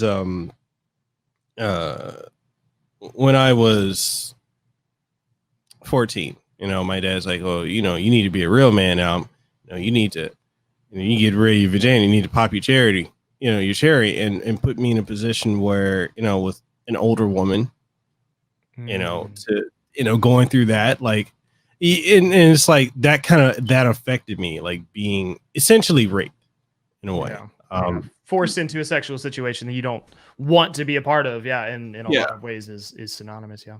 And not only with, I had that situation, my dad did that with one woman. And then there was a situation where it happened with the, people he stayed with and, with a guy. I've been raped by a guy before. And, I remember as a kid trying to speak about this. Yeah. And, where I was, I guess, culturally in the area I was at, like, you don't talk about this shit. No, you suck it up. You be a man. And realizing between that type of abuse, physical abuse that I've been through, mental and verbal abuse, like in my 20s, like I tell stories all the time. Like, in my 20s, I did a lot of wild shit. I had sexual escapades. I did a lot of partying. I did a lot of drinking, and people, they laugh about it because they're like, oh, this is too crazy to be believable. And I'm like, no, I did all this. And people will ask, I get asked like, why? I'm like, because I've been through shit. Yeah. It's my way of coping. Yep. And I've been in therapy. I actually initially got a therapist because of, dealing with my daughter passing, but I've kept that therapist for over 10 years. Yeah. Dr. Paul Unker. He's amazing, has helped me work through so much shit in my life and continues to help me work through it. And if not for him, and not entirely just him, but also my desire to want to better myself. Like it's, and it is something like my wife now, same age as me. I've known her for over 10 years, and she's she's the complete opposite of me. She's a sweetheart, doesn't really curse, very, very nice. And it's the best thing that ever happened to me. And the reason I say that is because as wild and as crazy as I am, she deals with me and my bullshit. Yeah, that's the exact same over here. Yeah. Goddamn. It's like I've learning also to take accountability, because I think that's another thing a lot of people don't do is they don't take accountability for their own choices. Like, learning accountability, learning how to manage and cope with my, my mental health, my depression, anxiety, and everything like that. And also dealing with my traumas have helped me move forward. But, like with all the crazy stories I tell people, they're like, oh, you did this with this person, you did that. I'm like, yeah, I did. But there's an underlying reason. Yeah. And people don't, Yeah. There's man, like if I learned anything from my own therapy, it's that like kind of, if I'm not, and I was never somebody luckily that got like super hammered or like coped with drugs or alcohol or parties or anything like that.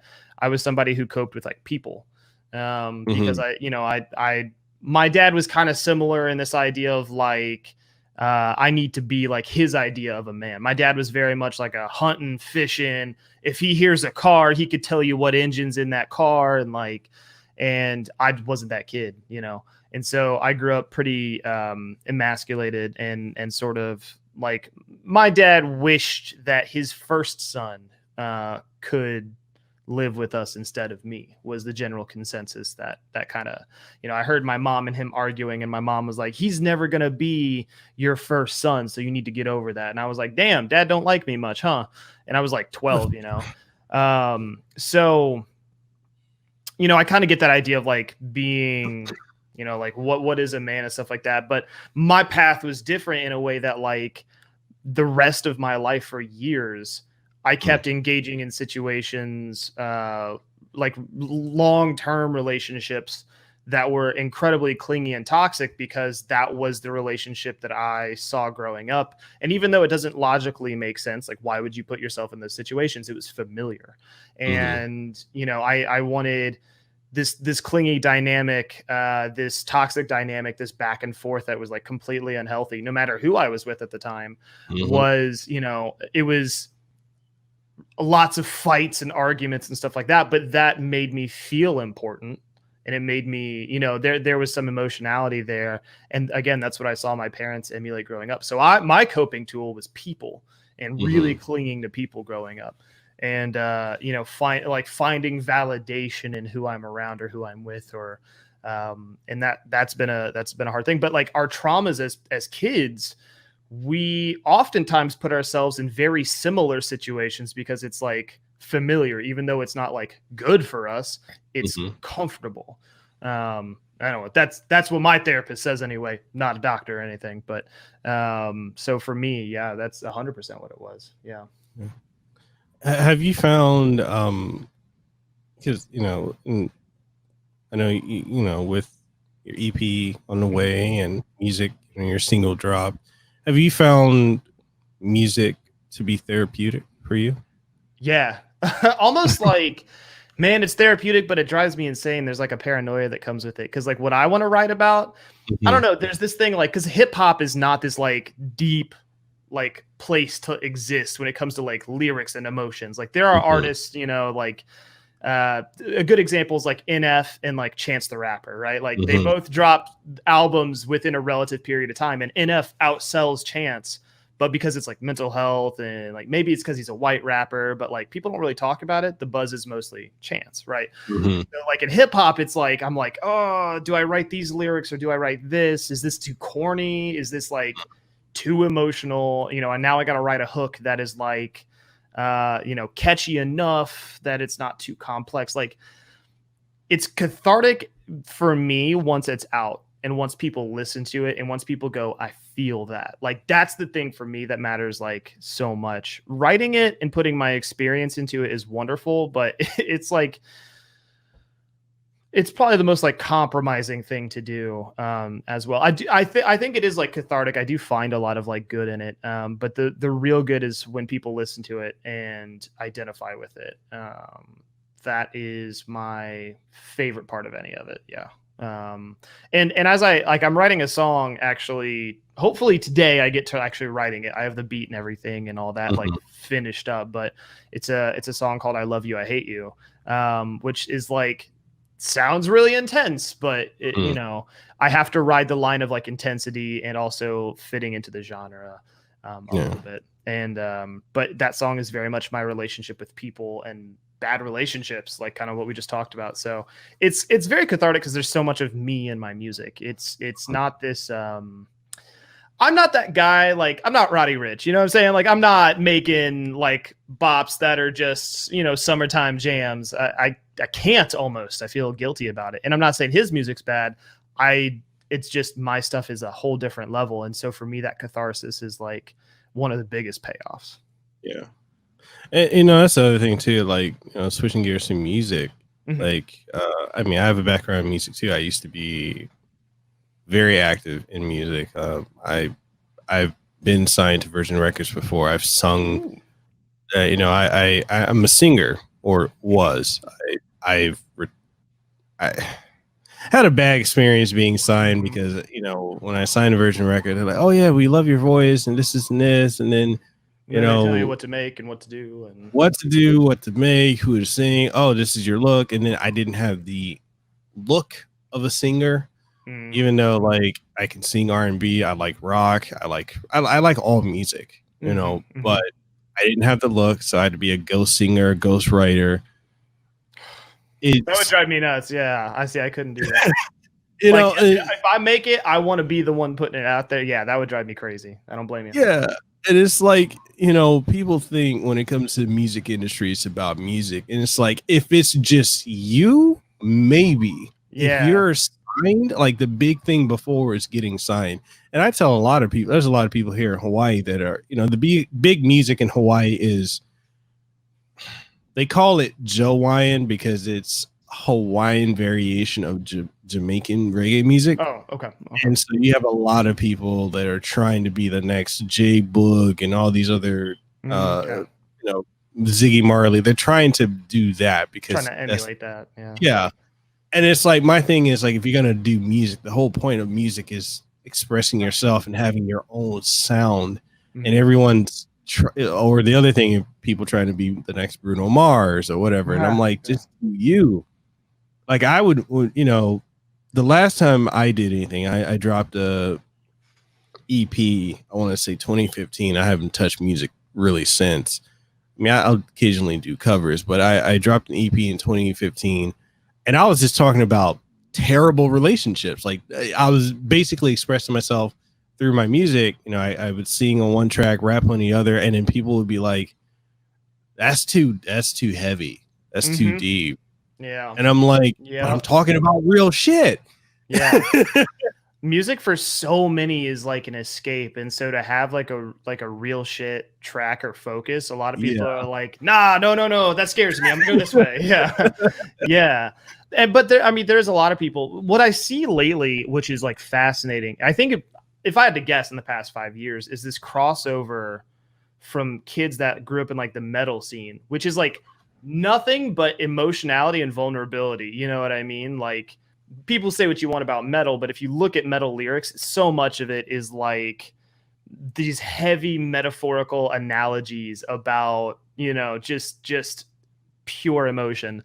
But I see a lot of these people kind of finding their tethers in hip hop with, you know, artists that are maybe not as well known, like Whit Lowry, NF. You have a lot of other artists talking about this kind of stuff as well. If you think about like, in a way, Post Malone dabbles in like some of that very lightly and some of his very, very early stuff. And with like Paranoid is like a great example. But so I think there's like this kind of weird blending coming out where it's becoming more acceptable to talk about this stuff. And you have like people like 21 Savage, I think it's 21 Savage, talking about, you know, therapy, and maybe hip hop's coming around. It's not happened very fast, but you know, I think we're seeing this era of like people engaging with heavy stuff as catharsis. Or, you know, in my opinion, the heaviest tracks are giving words to emotions that people don't know how to express. So they're feeling things and they're finally hearing the words that are like, oh my God, yes. Like I didn't even know how to say this, but this song gets it. It's not prevalent yet, but it's heavy stuff is not people's favorite, especially in like hip hop. I feel like even in R&B is like love songs and like maybe others. I don't listen to a lot of R&B, but it doesn't feel like you would ever talk about, you know, I mean like bad relationships fit into that, but like if we're talking like, you know, bad relationships, like deeper than surface level. Yeah. They ain't trying to hear that. That stuff hits home. Yeah. Yeah. They're like, exactly. What? I'm trying to have a good time and go fuck. No, I don't want to hear that shit. Yeah. Yeah. It's yeah, and that's the thing with me writing music is like I'm always like, is this too heavy? Like, is this too much? And I'm that guy. I like poetry and I like metaphors and analogies. And I'll read some lyrics to my partner, and she's like, "Do you think people will get that? That's pretty complicated." I'm like, "Oh, there's like too many analogies, or it's not like." Sometimes I'm like, "Is it not dumb enough?" Like, not that like is an indication of where rap is, but like, do I need to like just make it, you know, fewer words, you know? But and you know, I take a lot of inspiration from like Mac Miller, J. Cole, Kendrick, like these lyrical rappers that are capable of lyricism at like the highest level. but somehow have put this blend of like simplicity on it, so that like if you think deeper, you'll see it, but if you don't, it's still a bop. Like trying to find that middle ground. So yeah. You ever notice too, like how a lot of people, they listen to music, or if you listen to like how music has changed in like the last 10 years, 15, 20 years, like it's almost like, I hate saying it because I sound like the old man and saying, "Get off my yawn, my yard." Anyway, I've noticed, and maybe it's because of my background in music, I feel like a lot, like if I cut on the radio, I'm like, this shit is fucking crazy. Yeah. What was there's a new song that came out called Gooba. And I was like, I listened to that and I was like, I don't get it. I don't understand, you know, like I feel like the old person that's just like, kids, like, get out of here. Like, but I genuinely am like, you know, but one thing I'm realizing is that people barely listen to the words more than just being able to be like, yeah, you know what I mean? Like, so it's all that. Yeah, so, but also like, I also know I'm not catering to that audience. That's not my audience. Like, I'm trying to find the audience that is doing something or wanting something. Like a lot of people that listen to my music they have literally said, I actually don't listen to hip hop much, but like your stuff has like a lot of meaning. And so I love that, which means that they haven't found hip hop that has had those kinds of lyrics before, which means that like, in a way I could be a gateway to them, like finding Kendrick or Mac or whoever. Right. You know, but, but also knowing that I don't cater to the, you know, Tekashi listeners of the world or to the Lil Durk listeners of the world. Like, not for me. I'm good. I know where my subsection is. Cause some of that stuff I'm just like, okay, I just that's all I got. Yeah. Like, people like music for a reason. So I'm not going to sit here and say like, that's trash music, you know, but I listen to it and I'm like unentertained the entire way, you know? So yeah. But yeah. No. And it's like one of my friends, he's a rapper. He goes by Futuristic. You know, he's becoming mainstream, but you know, his stuff was so good because he's kind of a speed rapper, but his content, he talks about stuff like the addiction to social media, like the addiction to drama. Like he talks about, you know, willing yourself to keep going despite, like he had a song called Just Do It. You know, how people say, oh, you know, growing up, people said, I'm never going to be anything.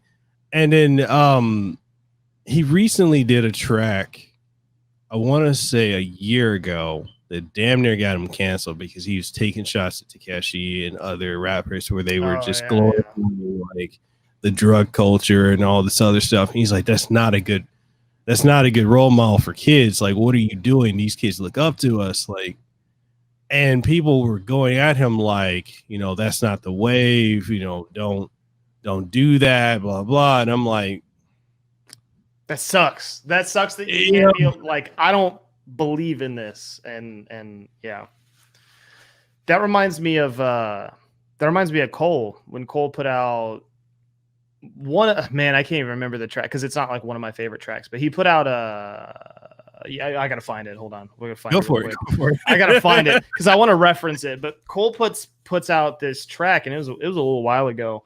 But he talks about like mumble rap and the way that rap has kind of developed into like this weird people, you know, in idolatry and like putting people on pedestals and talking about like just the way that all that stuff has gone with hip hop in a weird way, where like it happens, I think, in a lot of genres, but in hip hop, I think, and I'm the outside looking in, so I'm going to get in trouble for saying any of this. Like people in hip hop are, or rappers are people that usually come from nothing and like crush it. That's usually how it goes, right? So for a lot of people, they really look up to people that make it, right? Whether it's Kanye or whether it is like Tekashi or whatever. And so I think sometimes there's like this idolatry. I want to be just like them so I can make it too, or so I can get there. So the examples that they set, I feel like people want to walk that path even closer than somebody who likes Lady Gaga or whatever, you know? So it is scarier in my opinion. Let me see here. I'm trying to find this track. It was, I thought it was on Born Sinner, but I don't remember. Is it Born Sinner or Forest Hill Drives? I thought it was on Born Sinner. Maybe it was Forest Hill. I feel like a lot of people sleep on Cole. Too many people. Yo, Cole. I always get in this fight. People sleep on Cole way too much, man. Like I look at like just his Spotify monthly listeners, and I'm like, I mean, he's got 20 million listeners. Like that's nothing to like sleep on. But like there are other artists that like, I don't know. People say Cole's overrated. And I'm just like, man, lyrically, no. Like I don't even know how this is a conversation.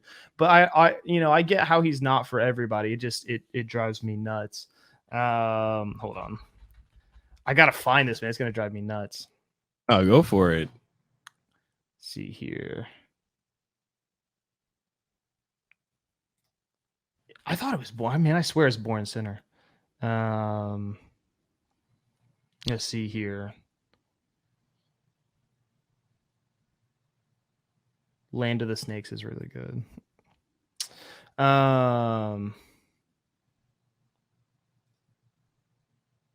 Maybe it was. Oh no, it was KOD. It was way more recent, wasn't it? Was it? I thought it was KOD. 1985. Okay, that's what it was. 1985 was the track. 1985 was a track that like talked about just. I don't know. To me, it was talking about how hip hop's changed and like his thoughts and opinions on it. But the thing about Cole is you can't cancel him at this point. Like he's way too far ahead. Yeah. You know I mean? A lot of the people he was aiming at were like lower or, you know, they weren't going to be able to punch up at him and stuff like that. But yeah, like that was the song I remember he got interviewed for and people were like, yo, 1985 is like really good. And you're talking about hip hop these days and like how it's changed. And yeah, super good. That's right. If you guys listen to any J. Cole track ever, listen to 1985. It's just a good storytelling song about somebody's thoughts and opinions on the way the world is right now, especially like his world, right? Hip hop. Mm-hmm. So good. Okay. Being completely respectful of your time. I know we went a little over. Yeah, we went. Yeah, it's been fun. So yeah, I'm not too stressed.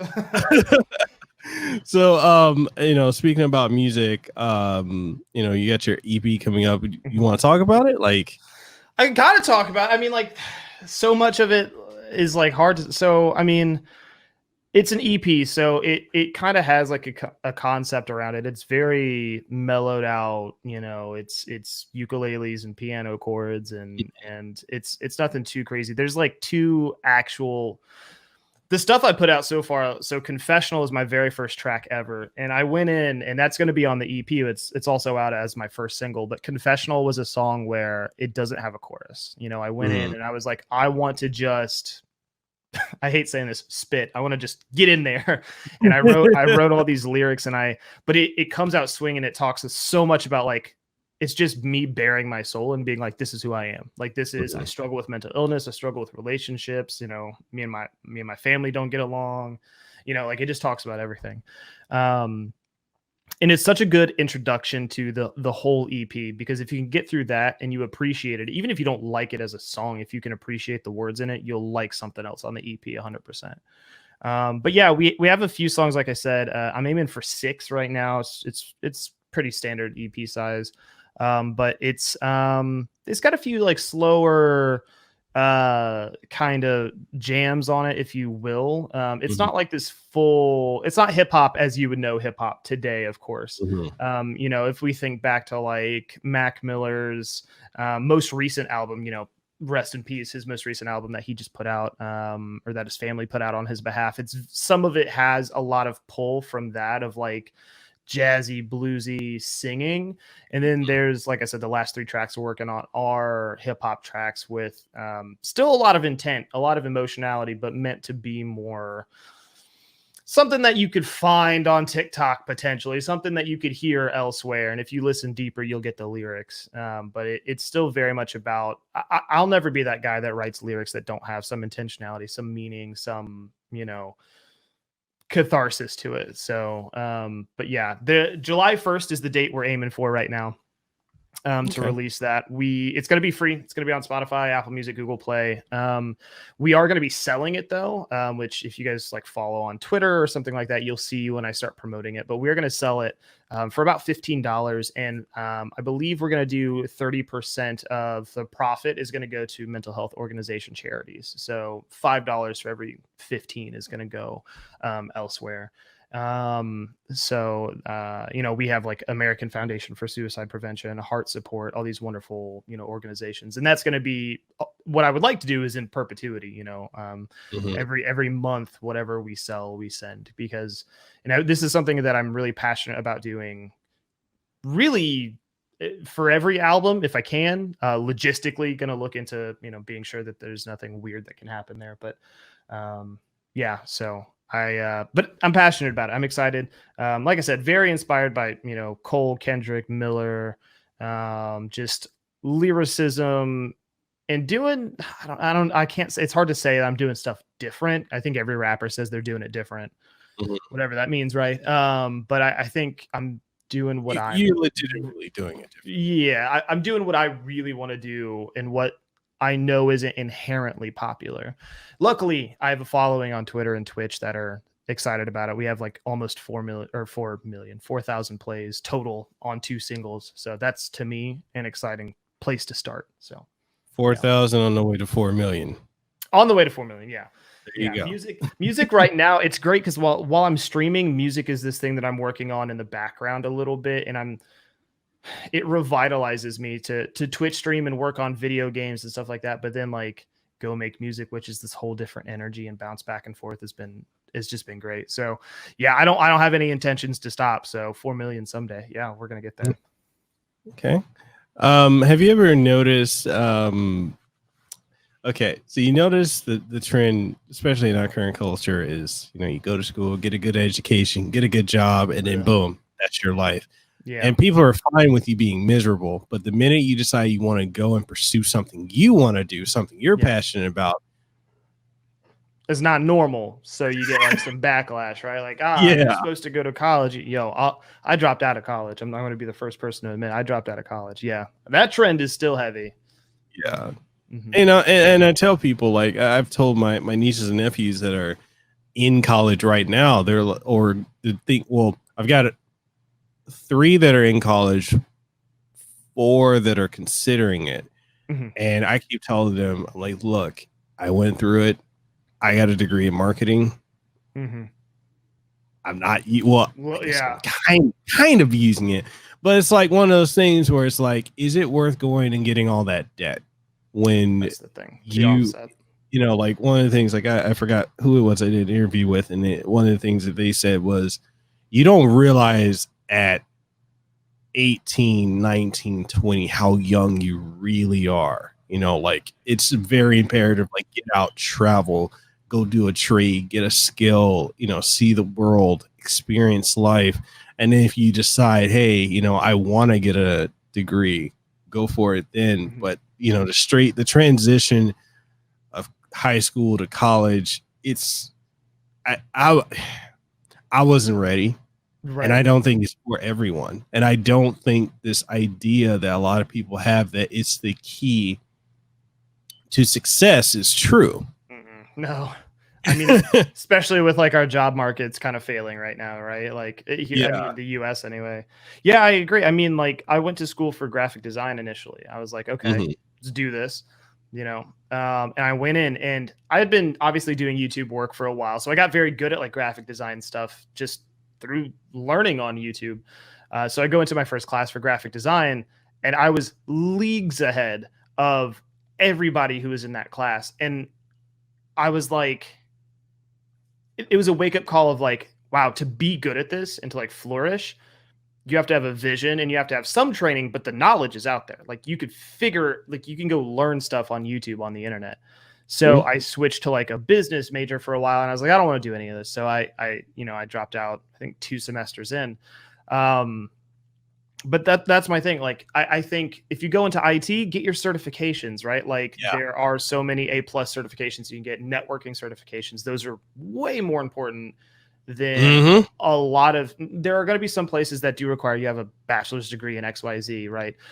I think depending on the field, obviously everyone's situation and scenario is different, but be careful with college, man. Yeah, because like right now the cost for college is never been higher. I don't think anyway. It's not going down, but the propensity for you to get a job is going lower, right? Like as the market keeps churning out students that have degrees that they can't use, the markets are filled. Like starting a business is almost way better and more fulfilling than getting a job with a degree. But everyone's situation is different. I think college is generally something that it's kind of a waste of time for a lot of people, and that debt looms over you for 20 years. So whatever. What do I know?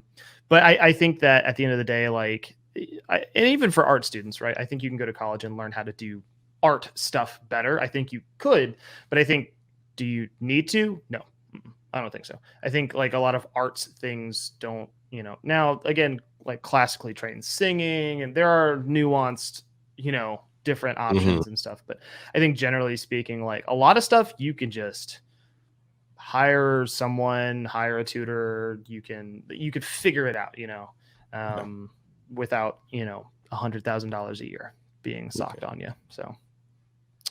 All right. We got a couple questions from the chat. Magetsu Gaming asked, do you think there are agendas in music?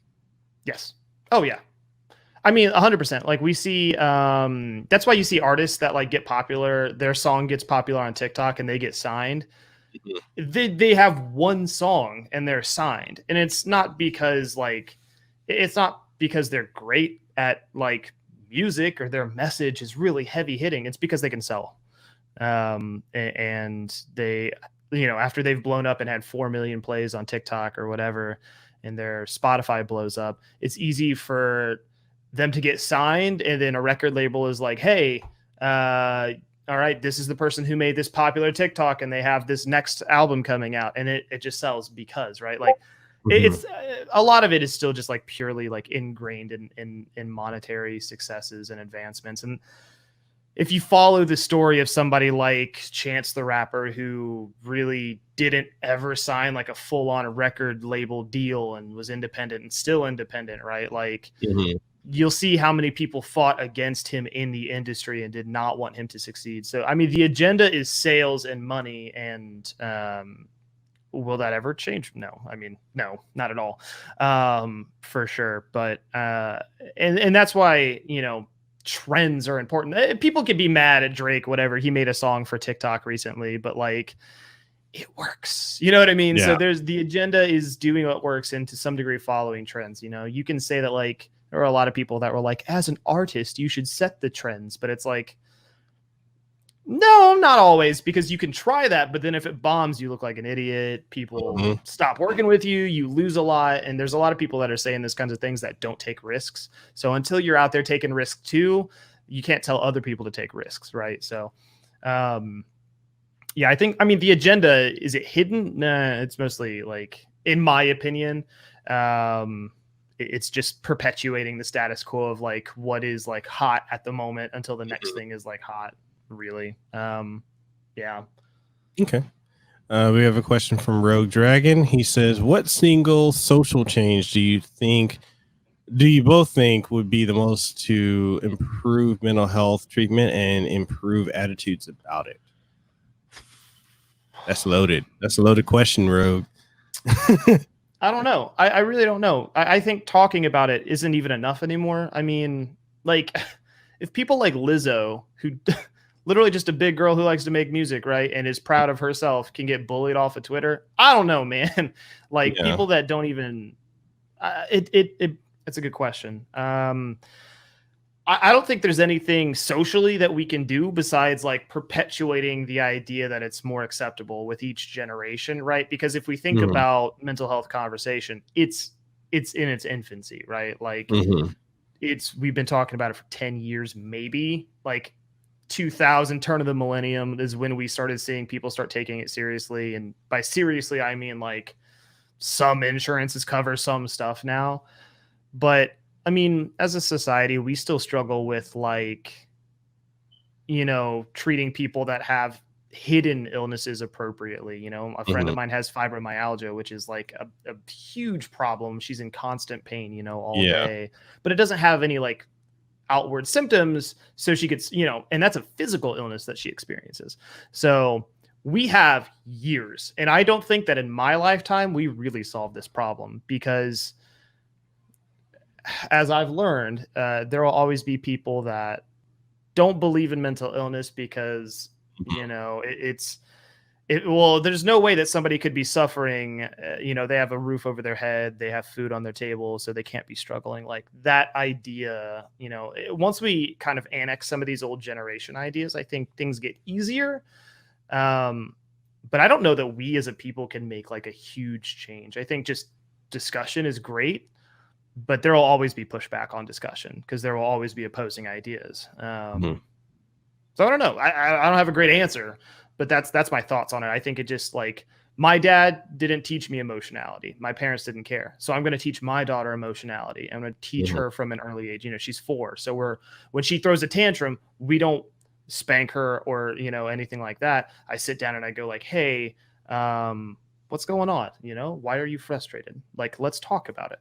And hopefully that, you know, she teaches it to her kids or whatever. And that, I think that's the best thing we can do is be willing to have those conversations. Because those formative years, I think they can really set the tone for the rest of somebody's life. But I don't know. What about you? Yeah. It's one of those questions. It's like, I mean, I'm with you. I don't think we're going to, in our lifetime, no, I don't think we're going to, we may get closer, but yeah, I think we get closer. I think with the whole problem we're having now with cancellation, I think we got to address that alongside mental health because if there's so much that's just tiered on top of each other, you know, and with people uncomfortable talking about mental health. And then if you share an opinion, people want to cancel you because it's not the right opinion to have. Right. And it's just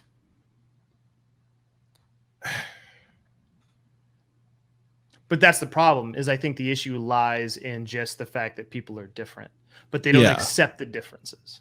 Yeah. And how do you fix that? You know, like, can you, you know, like the only thing you can do is like teach patience, I guess. Yeah. And again, that's, you know, why I live by example with patience, but what else do you do, you know? Yeah. It makes me think of that situation where Gothix was talking about the, you know, the racism that she's experienced, you know, from said community, you know, and I commented on that and I said, you know, I've experienced that both from that community and from Polynesian as well, because, but the narrative is, oh, racism is only from white people. Like, no, it can only come white people can be racist. Like, you know, it's like, I literally asked that question in that thread too, because I was like, I don't know, because like I'm a white guy outside looking in, but like, is that internally to other members of a POC community considered racism, or is it just like a prejudice? Or, I mean, that's not a good thing either. But you know, what is that? And yeah, I agree with you there. Yeah, it's like I think.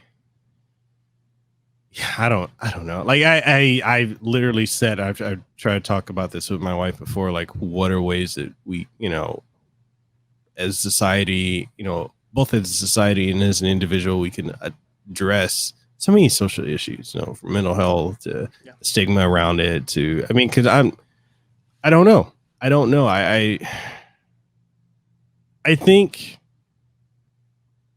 and I'm gonna say this This is stepping in the, I'm dipping in the peanut butter. I'm gonna say that. My experiences with, being in the Black community, being in the Polynesian community, there is a idea, and it's largely shared, and it's weird. It's so largely shared that mental health is a white person problem.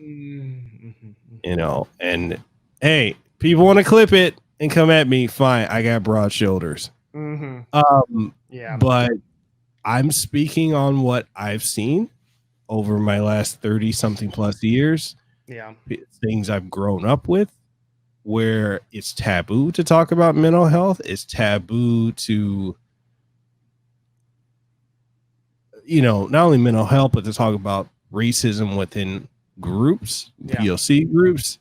It's like, no, that's colorism. No, fuck it, it's racism. You can't talk about, feeling depressed or, like, oh, that's a white person thing. No, it's not. We need to address that in these communities. Like, I understand. Okay, further into peanut butter. I understand the idea of, and I think this is a problem that we're getting into now. Fuck it. I'm all the way into peanut butter. I feel like as much as we're embracing diversity, which is great, I also feel like there is an extreme of that that's pushing segregation. And I think, and I'm seeing a lot of it. Some people say, "Oh, it's casual racism," or "It's casual," this. This is only an issue that this group has. And I'm like, we need to address why that's wrong. We need to address that mental health can affect anybody.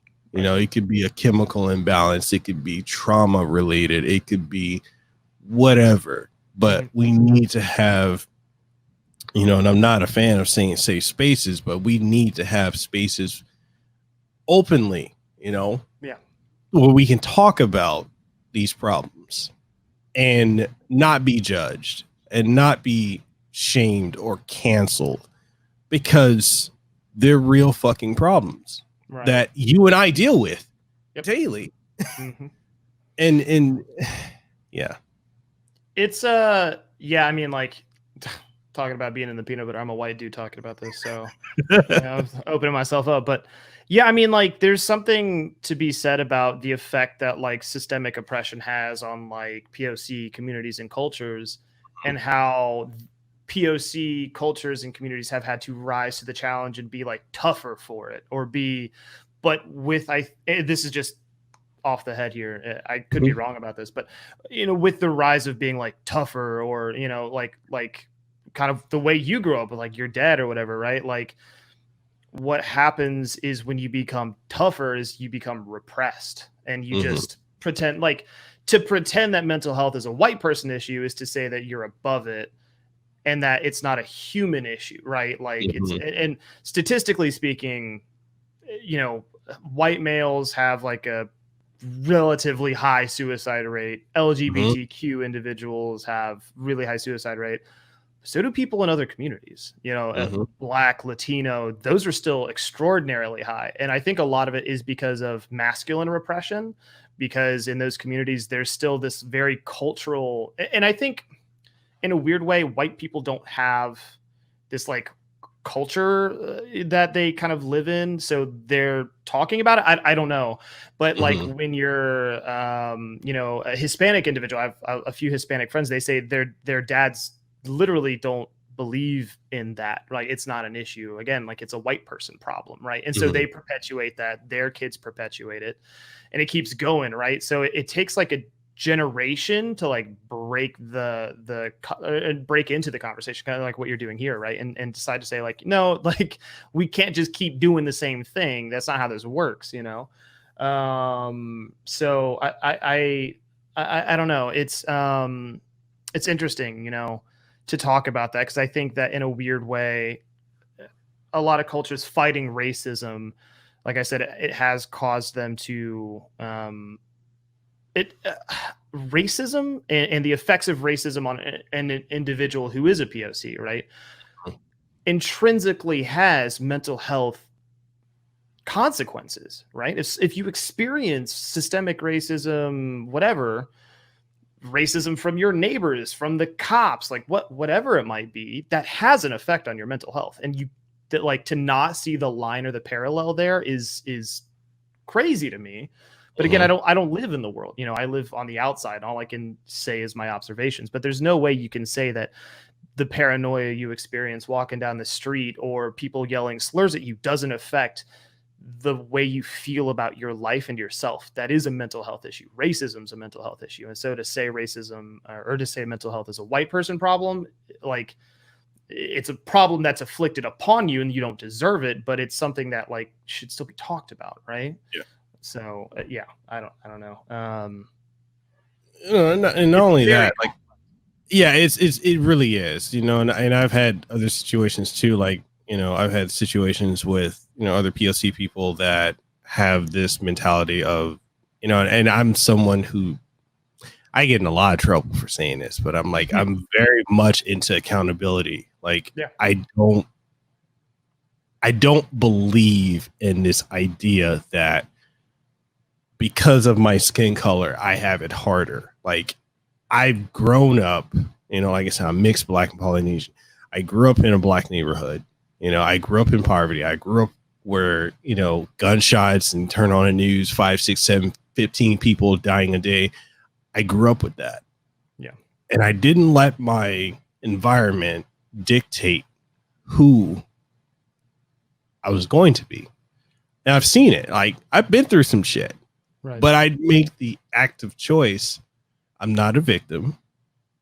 I'll rise above this. And I understand everyone doesn't do that. Maybe people have varying, they're very many variables. Right. But I refuse to believe that because I'm Black or whatever, that I can't do what white people can do. And I refuse that ideology. And there's a lot of inclusive, again, in the peanut butter, inclusive groups, POC groups that have said to me that, I need to fall in line with the ideology that they have. And I'm like, no, I'm an individual. This is my experience. You may have a different one, and I'm not going to invalidate that. But, inclusivity and diversity have to be embraced together, or else inclusivity becomes a cult. Yeah. And like, I understand, like, I always think about this, right? Because I used to live in St. Louis, which, if you keep up, I was in St. Louis when Ferguson went down and all that stuff happened. And we literally, like, all my friends went to our house because we were like, this is crazy. But I was arrested once for having my license plates were expired. They had a warrant out for my arrest, and I didn't even realize it. So this is something I always remember. The cop just cuffed me and put me in the front seat. And like, that was it. He was just like, hey man, they want you, we'll take you in, and we'll process you. No big deal. So he takes me in and like, I know that for me, like, because I'm white, it was the simplest process. I was not in any danger. I got to sit in the fucking front seat of a cop car. You know what I mean? So I think, like, I get your mentality, and if I'm misinterpreting, let me know. But you're saying you're not, like, you don't want to be limited by the color of your skin. But I do think that, like, the world makes it harder on you because of the color of your skin, because, like, I think you're treated differently by so many people. But I don't think that, like, you're limited in your capability. But I think personally, I think that you have to push through more. Not that it's fair, but I think that, like, that sucks. But that's just my thoughts. But I also can see that, like, we don't have to think the same on it. But I know that, like, in a lot of ways in St. Louis, a lot of people that are not white do not get the treatment that I got. And so I think that I don't know. This is like a conversation I never have with anybody live anywhere because white person talking about this stuff gets in trouble. But I agree. Yeah. And I think in many instances too, I think media plays a large factor in it because if you're only portraying, to speak to, there is a difference in how people are treated based on their skin color. And I'm not going to be ignorant to that. But I also think media plays a part in it by only portraying the violent, the aggressive, the worst. It's the vocal minority, right? Yeah.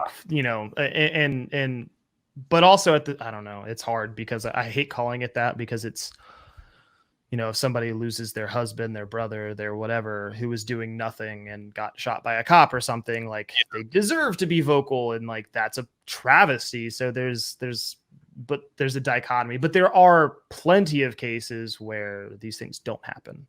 Yeah. It doesn't nullify the cases that do happen, and people should speak out against this, as a whole, but there are, so there's both. Yeah, no, it is. And it's like, and I can speak to like, being out here in Hawaii, a lot of people don't realize is predominantly Asian, everyone else is a minority here. And for me being in, going into IT, I was treated differently, mainly because, I look black and the idea is you're going into IT. Mm-hmm. Yeah. And so I'm, treated, and there are certain ways that I respond to things like, if a person speaks to me a certain way, I have a certain sternness in my voice, and that's treated as an act of hostility. And I'm like, an aggression. I'm like, I'm not going to hurt you, but you're not going to speak to me. It's their preconceived idea of like, stereotype or whatever. Yeah. Yeah. Mm-hmm. Yeah. So in that sense, like, I do agree with you. Like that is, and this is an issue that, I do feel like the media makes internalized racism a bigger issue. Yeah. Because if you're only showing that type of, and if like television and like shows act that way, right, then it like makes it normal, right? Yeah. It's I've had a lot of friends that get told they talk white or they act white because they like anime or whatever. Or like, you're so articulate, and it's like, that's the most racist shit I've ever heard that you could say to somebody. Like, they have to sound a certain way. And that's almost one of the things with Gothics and her cancellation that was wild to me is like, racism sucks. So why would you tell somebody that they that whole thing blew my mind. So, but it's an unwritten rule where we're not supposed to talk about it. Apparently, I've gone through it so much because they're like, oh, why are you talking like a white person? Why are you so articulate? Yeah. Why are you using them fancy words? I'm like, I'm not. I'm using English. I'm just talking. Yeah. It's not even my fucking native language. Yeah. Language. Yeah. But yeah, it's crazy. It's a mixed bag. Anyway, I think this spun off of the question about societal differences, but that was a good question. Yeah. If a question can make the host and the co-host rant for 10 minutes, I think that's a good question. Yeah. Sure.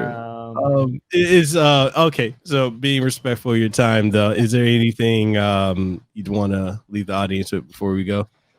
I don't know, man. Like, the only thing I always encourage people to do with Twitter, because I always just talk about social media because we're all on it. It's not going to stop. But like, don't believe everything you read the minute you read it. There's always a second half to a story. There's always something you don't see, and that people are more complicated than a situation that they're in. And if you've been in a situation where you're like, come on, like, there's more to it. Just like, man, just think before you speak. Don't participate in cancel culture, man. Like, you're nobody's judge or jury. Like, I always say, vote with your wallet, right? If you don't like something that somebody did, or you don't like a company, just don't buy their stuff. Like, that's it. Just like, don't buy their stuff, don't support them, but like, don't attack people. That's my thing. That's like the biggest takeaway from this whole. We talked about so much stuff, but like, stop attacking people, dude. Whether it's in like an in-game chat, GTA 5 chat, like voice comms, like Twitter, like, man, knock that shit off. Grow up. But that being said, I mean, that's about it. In terms of like plugs for myself, like I said, EP coming out July 1st. It actually doesn't even have a title yet. It may not have a title. I don't know. We have artwork for it, but we ain't got a title yet, so I don't know. But and like I said, it's primarily about, you know, mental health. It's about the complex parts of mental health. It's not just I'm sad and this sucks. It's a lot of it's like very complicated stuff.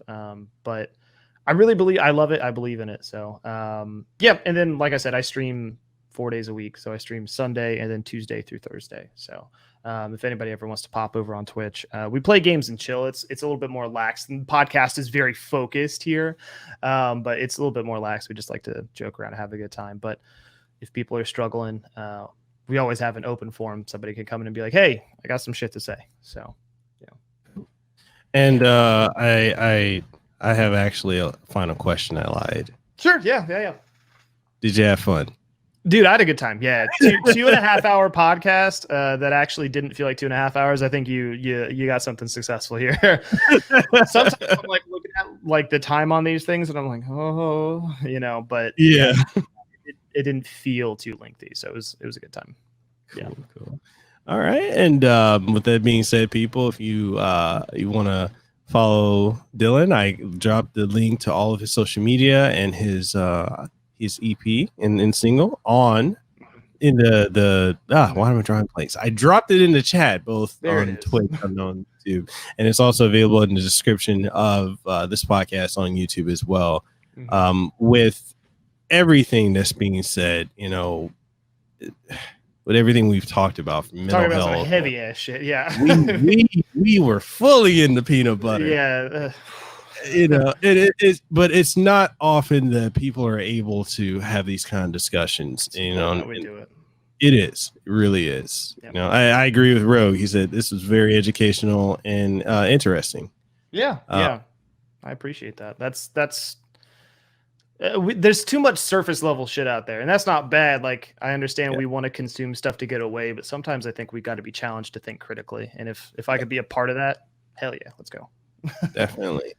And with that being said, people, if you enjoyed this episode of the podcast, it's available on so many outlets, and I'm going to be lazy and read it off because it's right below us. It's available. This episode will be available later on Apple Podcasts, Google Podcasts, Spotify, Stitcher, TuneIn Radio, iHeartRadio, Pandora, and available in video format on Twitch and on YouTube. And if you want to support the podcast, we have Patreon. You enjoy the stream on Twitch, you got subs, bits, all that stuff. I'm learning all that because I'm still super new to Twitch. And on YouTube, we got subscribes and all the other stuff. But this is all entirely if you want to. Whatever you guys invest in me, I reinvest into the channel. We just hope that you enjoy content like this and real conversations. This is really what this is about. And with that being said, Dylan and I are out. We will see you guys on the next one. Yeah. Hey, did you enjoy this episode of the Kasanova Podcast? Well, I'm sure you did. And since you did, and you're wondering where else you can find it on every podcasting outlet. Yes, that includes Apple Podcasts, Google Podcasts, Stitcher, TuneIn Radio, iHeartRadio, Spotify, Launchpad DM by Podcast One, and so much more. And the only thing I ask of you is if you truly enjoyed it, even if you didn't enjoy it, please leave a rating and tell us what you thought of it, what you like, what you didn't like, and everything in between. And also, if you're looking for video formats of this podcast and many more, you'll be able to find them on youtube.com/MikelCasanova, as well as on twitch.tv/MikelCasanova, and new episodes every single Monday morning, 8 a.m. Eastern Standard Time. So, with that being said, this is Mekel Kasanova, Hawaii's favorite YouTuber. I am signing out. You guys have a great one.